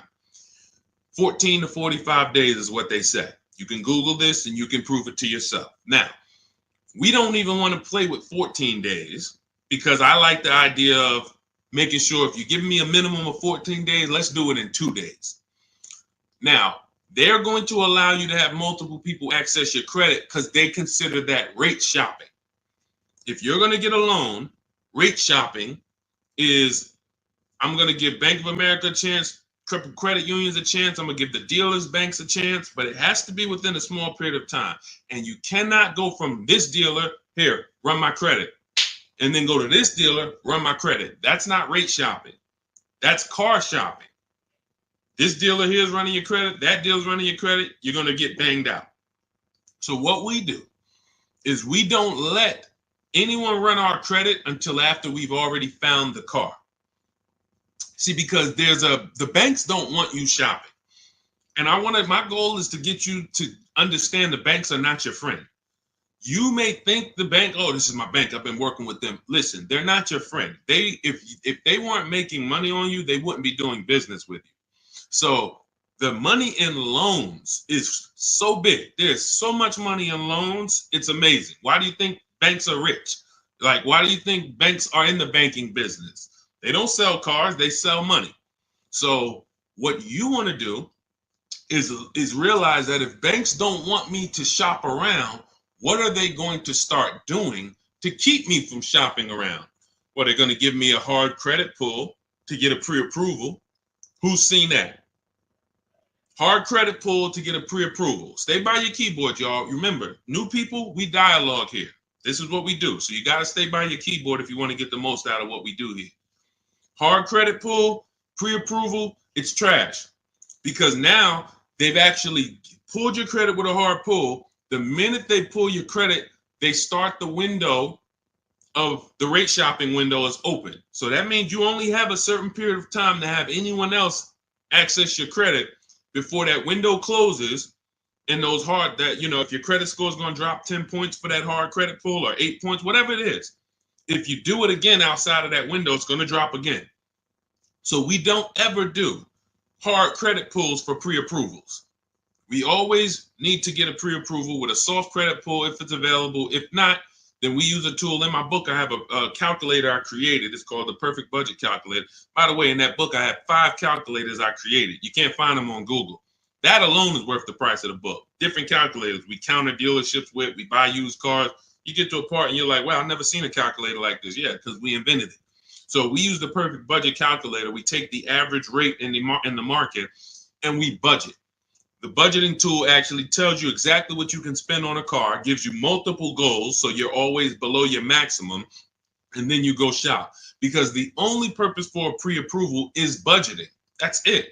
Just like, you know, we got homeowners on here, right? You own a home? You own a home? Type yes. Homeowner. The only purpose for the pre-qualification is to see what you can afford, right? That's all we need the pre-approval for. So that's why I created the Perfect Budget Calculator, so that you can actually use it. It creates the budget and then you move. I see you, AdWash. Yeah, that's the purpose. So we don't need the loan until we find the car.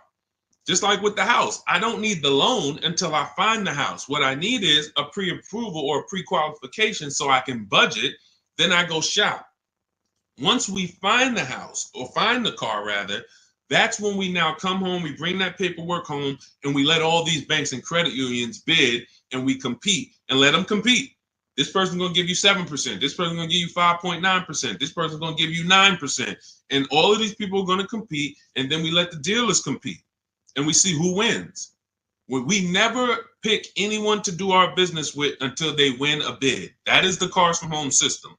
Whenever we are buying, that's how we guarantee below market offers, because someone won the bid. You were competing against all these people to get my business, and you won.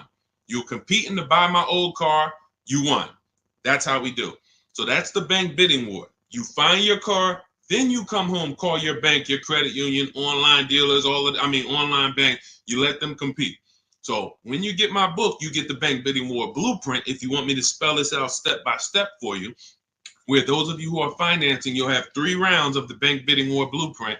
The bank bidding war to make banks compete at various stages, because there's a lot of money and interest. So this is all in my new digital book, Cars from Home, 7 Steps to Saving Time, Money, and Avoiding Dealerships. It's normally $97, but you can get yours for 75% off as part of my welcome offer for 30 minutes only. Go to my TikTok bio, Instagram bio, YouTube comments, or Facebook comments. Click those links. Activate your 75% off. The book is digital, so it'll be in your inbox by the time we end this stream, and you'll have everything I teach step by step. You can use it for, over and over and over again. 2, 3, 4, 5 cars. You'll still be saving money from the same $24 book if you get there before the 30 minutes is up. All right. And make sure you screenshot the thank you page, because some of you type your email wrong. You might be, yo, man, I'm trying to hurry up and get this deal. You don't realize you typed your email wrong, and I can't email a book to the wrong email. So screenshot that page so you'll have my support team's email, just in case that book isn't there in 5-10 minutes. Just email my team. Go ahead, Dolan. Next question. Oh, no, pull my man Pulling from Instagram. Did you see him? We got Ingrid too. It's a lot of people on Instagram, so we're gonna try to get to questions from every platform. Do you ever advise buying the lease at the end because you went way over miles originally allowed? Great question. No, I'm gonna tell you why. The moment you lease your vehicle, your contract says what you should bring the vehicle back with in terms of miles. Let's say average is 36,000 miles, 12,000 per year. They have a buyout price based on that, a residual value based on that. So that means at 36,000 miles, they already know this is what we plan to sell the vehicle for on the market when he brings it back. Let's just call it 18,000. Now, 18,000 is based on 36,000 miles. It may not be a good price. That's why before we actually buy our lease, we always do a market comparison. Is the price I'm going to buy my lease for even a below market price? If I could go get a used car that is similar miles, similar condition, similar features, but I can get it for 2, 3, 4,000 less, then my lease buyout price is overpriced. It's over market. So that's step one. We have to do a market assessment before we even consider buying the lease. But here's the bigger thing about going over miles. Just because you put 20 more thousand miles on it, that purchase price of 18,000 is still based on 36,000 miles. So you got now 60,000 miles. You're going to pay the same 18. You can't go to them and say, well, I got 60,000 miles. Can you lower that to like 14? No. So you're taking what in most cases is an already overpriced offer, and you actually are buying it on a worse offer because the mileage you're on, if you looked at, again, taking it back to the market comparison that I explained 2 minutes ago, if you looked at what are vehicles like this with the mileage I have selling for, I put 60,000 miles on it. You look around and you're like, whoa, those things are selling for 5,000 less than my buyout. That means the moment you buy that car at the buyout price that's on that contract, you literally lost $5,000 right there because you overpaid for it. So the solution is take the penalty. It was your fault. Now, what do I mean it was your fault? You choose your lease mileage. It's not selected for you. If you need 12, you choose 12. If you need 15,000 miles a year, you need 15,000. You take somebody like Jen. Jen's up on the screen right now. She got her Honda CR-V hybrid.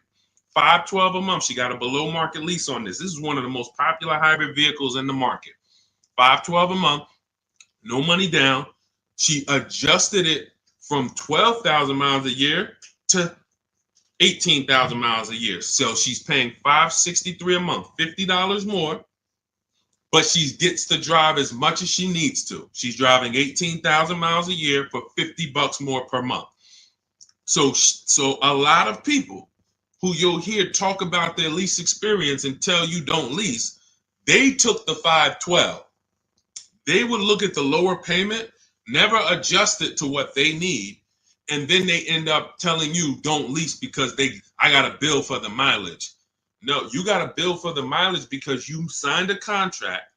You said in that contract, I'm going to use this. You had the option at the time of signing the contract to choose more mileage, but you didn't.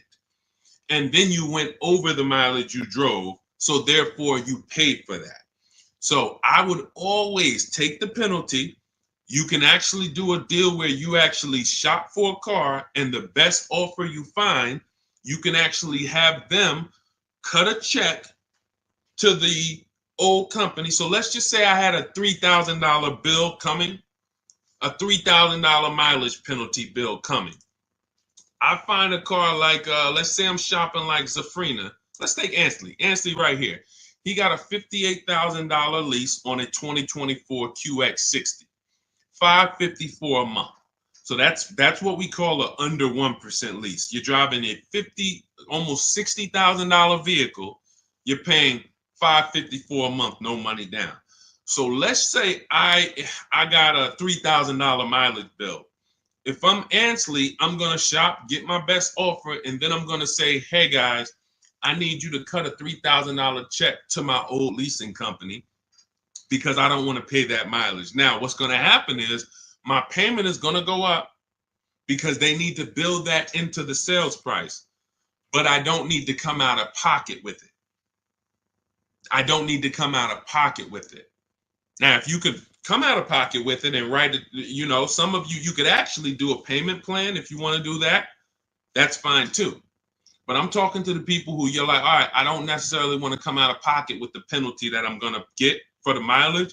So therefore, let me actually go and make a deal. So you could do a payment plan for the penalty, or you could just have the dealer you're going to buy from cut a check to the old company, to the old bank on your behalf. They'll build that into the sales price, but you shop for your best deal first. Before you do any of this, you always shop for your best deal, identify the 20% dealer, and then work with that dealer on structuring, hey, how much would it cost me to just have you? How much would it raise my payment for you to cut the check to them? Okay. And also, we do an equity assessment, Pooh. Step 2 in my book. Call your leasing company, find out what your payoff is.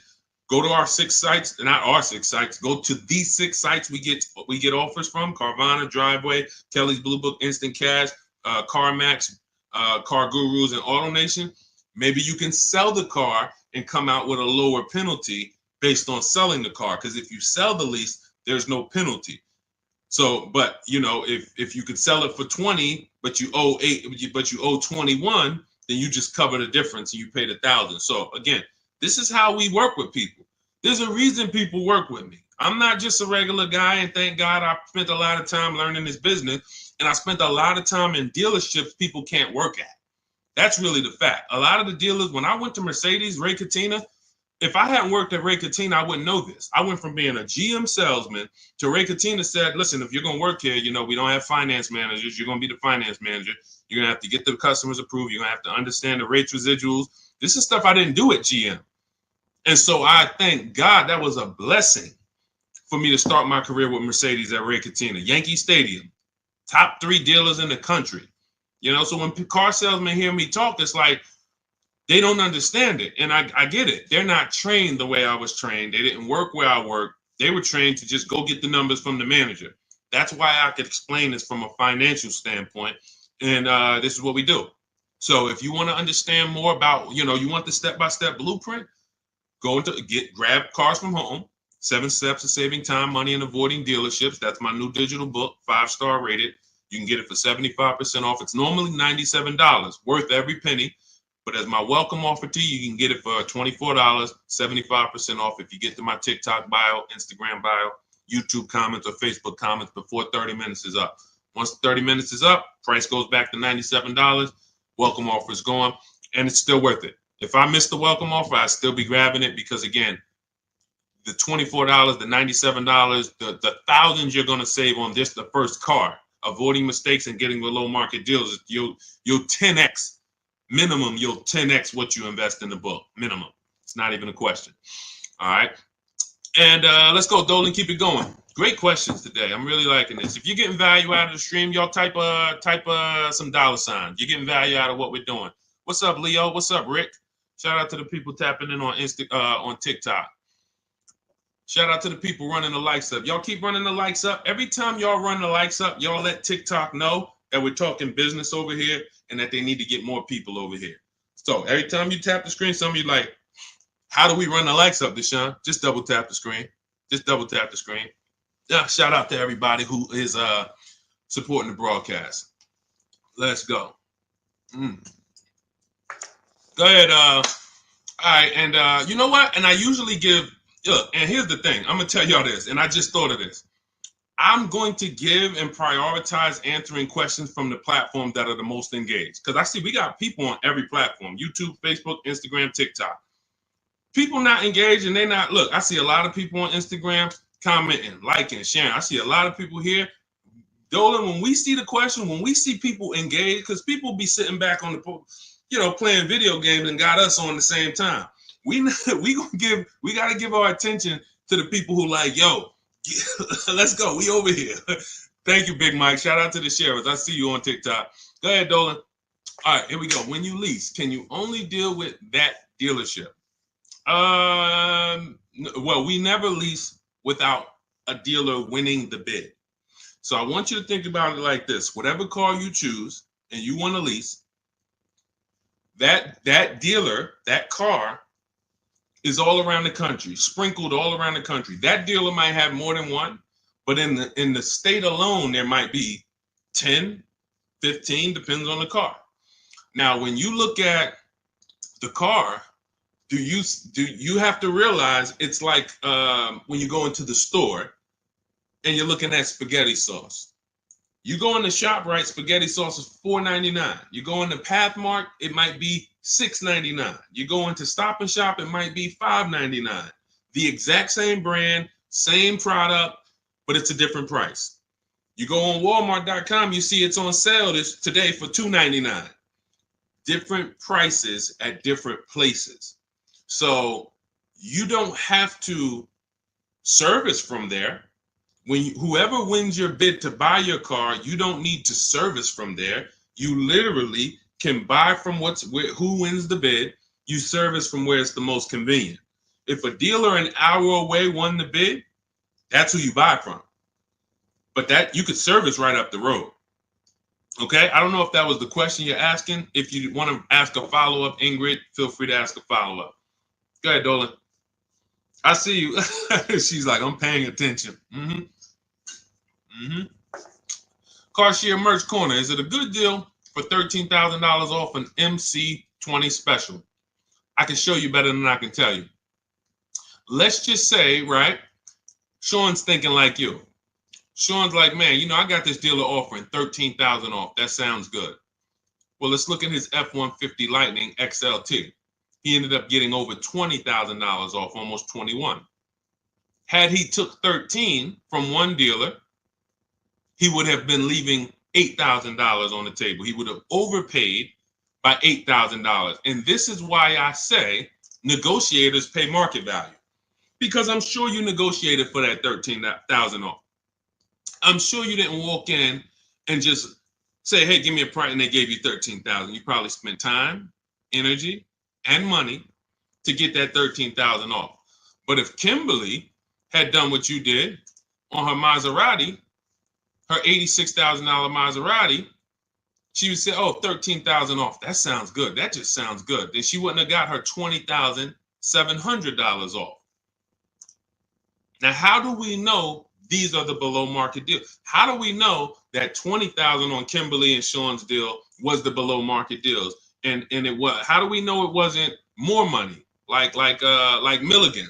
Milligan got, using our system, all of these people used our system, but Milligan got one of the biggest discounts I've ever seen. She bought a Mercedes EQE, $27,000 off. You got to zoom in, and I'm gonna, snip this different and zoom in on it. You can see the lines here with the yellow $79,000 vehicle. She ends up getting it for $51,000 after all the discounts and rebates. So how do we know that they were below market? They had all these other offers. That's the key. Kimberly knew this $20,700 off is the best because I have 7 offers higher than this. Different dealers, a lot higher than this.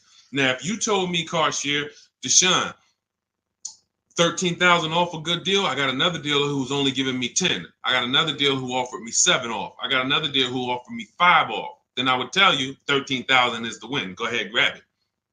But because you don't have that, you negotiated versus doing what we do, which is get bids. Now you're at the mercy of trying to hope you're at the bottom. You can't win.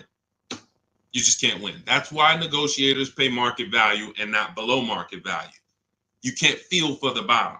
You can only assess the market, multiple offers, get to the bottom, 5 to 7 offers, pick the best one while you relax at home. It's just it. It's just it. Oh, great question. Common question that a negotiator asks. Man, I talked them down this much, Deshone. This got to be good, right? What do you have to compare it to? Nothing. Okay? Get more offers. You could do it your way, call around. You could do it my way. Email, scripts, all in my book. It's up to you. Go ahead, Dolan.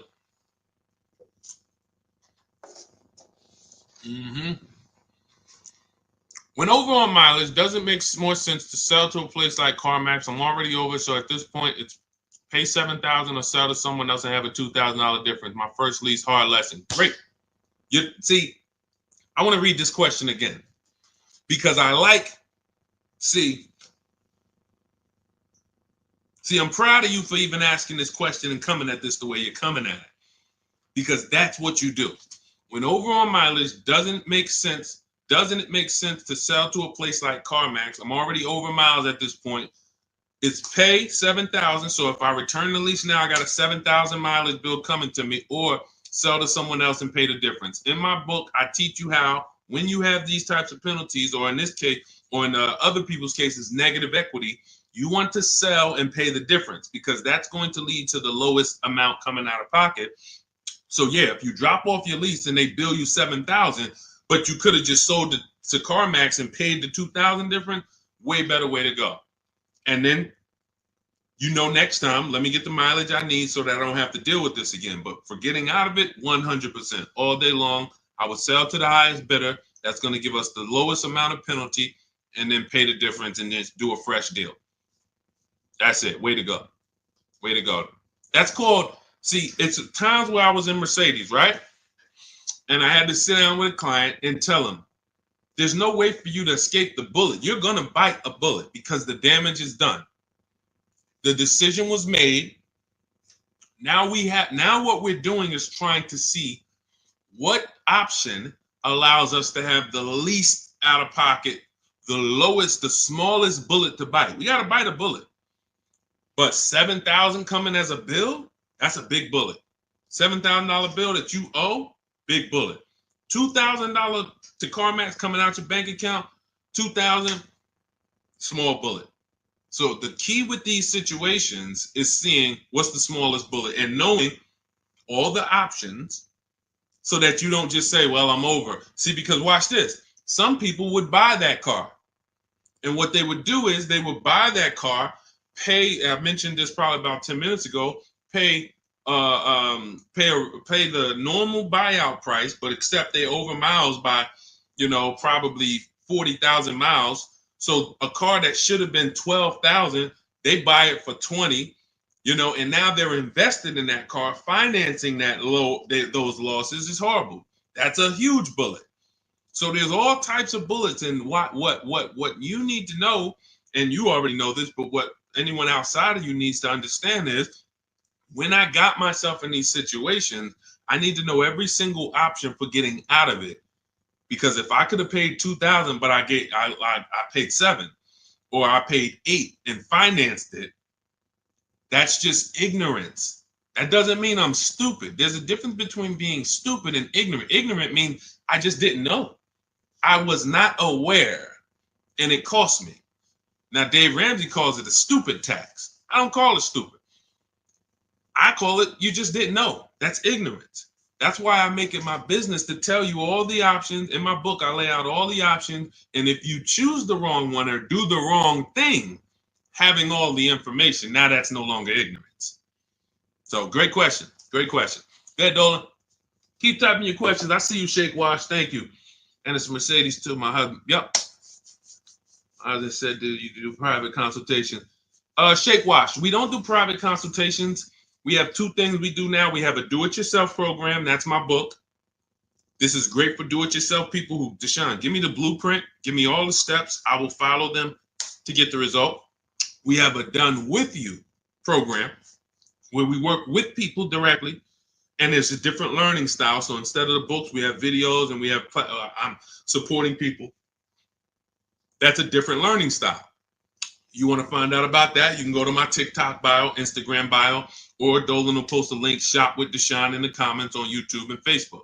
So it's all up to you. In the future, we're working on it right now. We tested it twice. We will launch a done for you program. That's coming.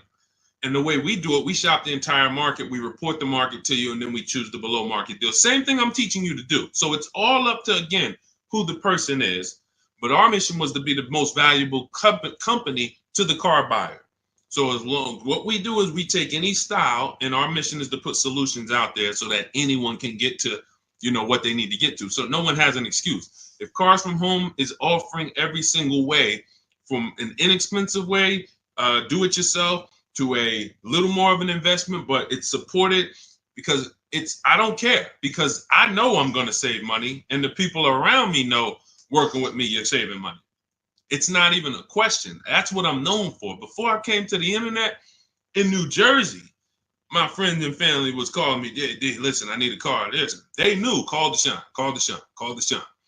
Once I came to the internet, it's like, yo, I don't do that no more, family. Like, I love you, but I'm teaching people. I need thousands of people to know this information. So a couple friends and family said, all right, D, where do I go? What do I sign up for? All right, give me the book. So it's, so the mission is not changed.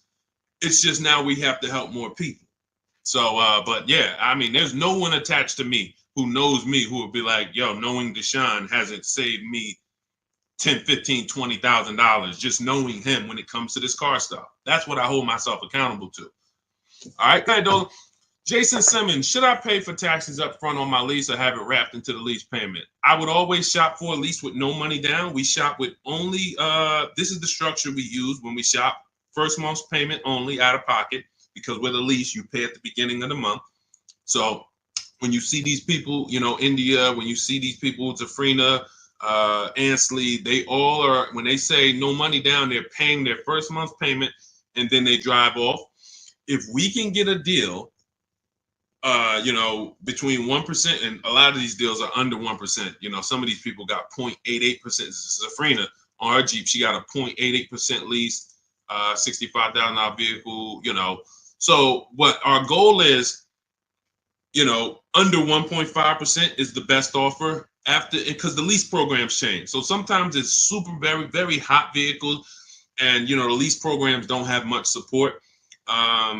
So your best offer is going to be 1.4. You're going to see other vehicles 1.5, 1.6, 1.7. You're going to see other offers, that are a lot higher, but the best dealer might come in at 1.4. Okay, if you really like that vehicle, then I would take it. There's a lot of other vehicles that offer more value to lease, because as you can see, if there's, Charles got a Palisade, very, very hot vehicle. He got as a 1.25, I believe, 1.23, $48,000 vehicle, $597. That's a hot vehicle. Palisade has been hot. Kia Telluride has been hot. So to pay 1.4, 1.5, you have to really, really want that vehicle. But that's the cap. So if we find a vehicle, as long as it's under 1.5, it's good value. It's a deal. Lower the better.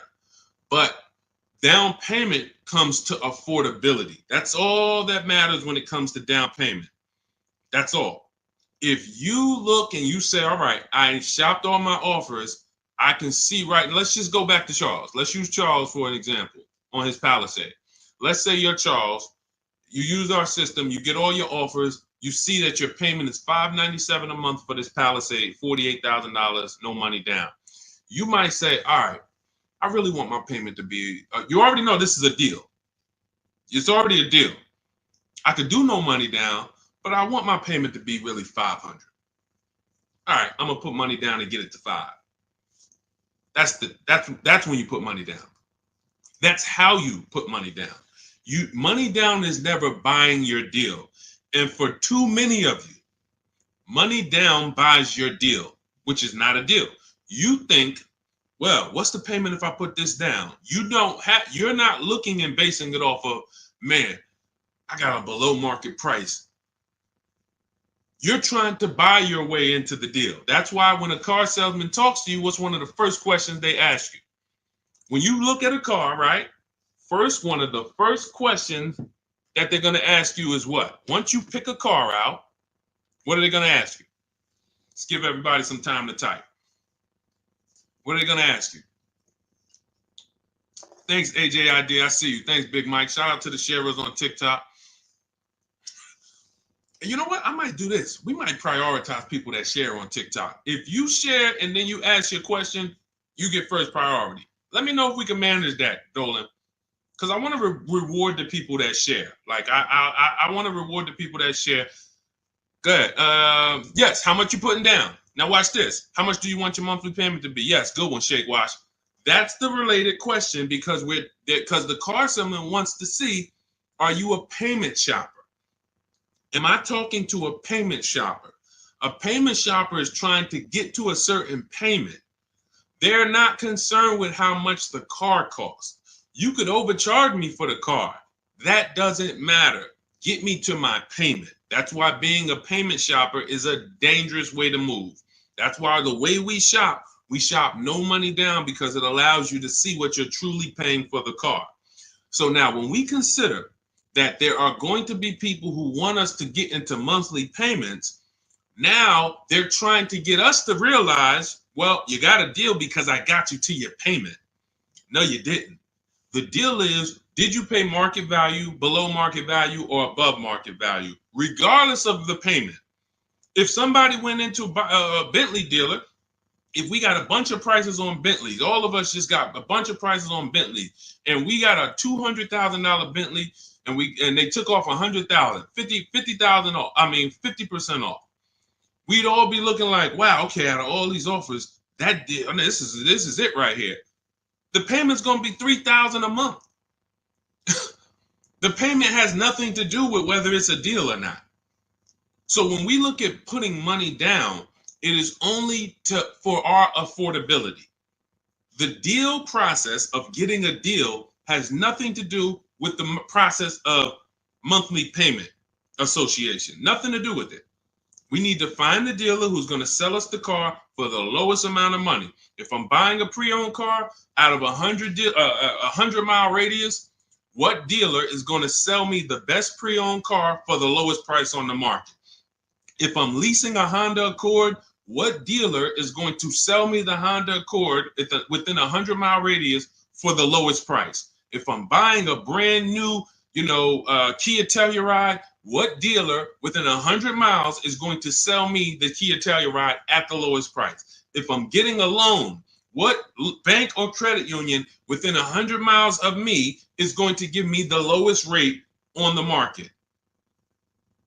If I'm selling my car, not trading, I got this old car, I need to replace it. I'm not trading it into a dealer. What company that buys cars, pays cash, is going to pay me the highest amount for this old car? Y'all clear? This is bidding. We have a bidding system. That's what Cars from Home is. So if you want to know all of this, you want the entire blueprint, everything that Jafrina and Teddy and Jen and all these people I've showed, Raphael, during the stream have used to get to their below market deals, you want to grab your copy of Cars from Home, my new digital book, 7 Steps to Saving Time, Money, and Avoiding Dealerships. It's normally $97, but my welcome offer to you for the next 30 minutes, 75% off. You can get your copy for $24 if you get to my TikTok bio, my Instagram bio, the YouTube comments, or the Facebook comments before 30 minutes is up. You'll pay $24. Make sure when you get your book, you screenshot the thank you page. The book is on the thank you page. You'll see a link that says open the book below, and I also email you a copy. But sometimes you're just moving too fast. You type your email wrong.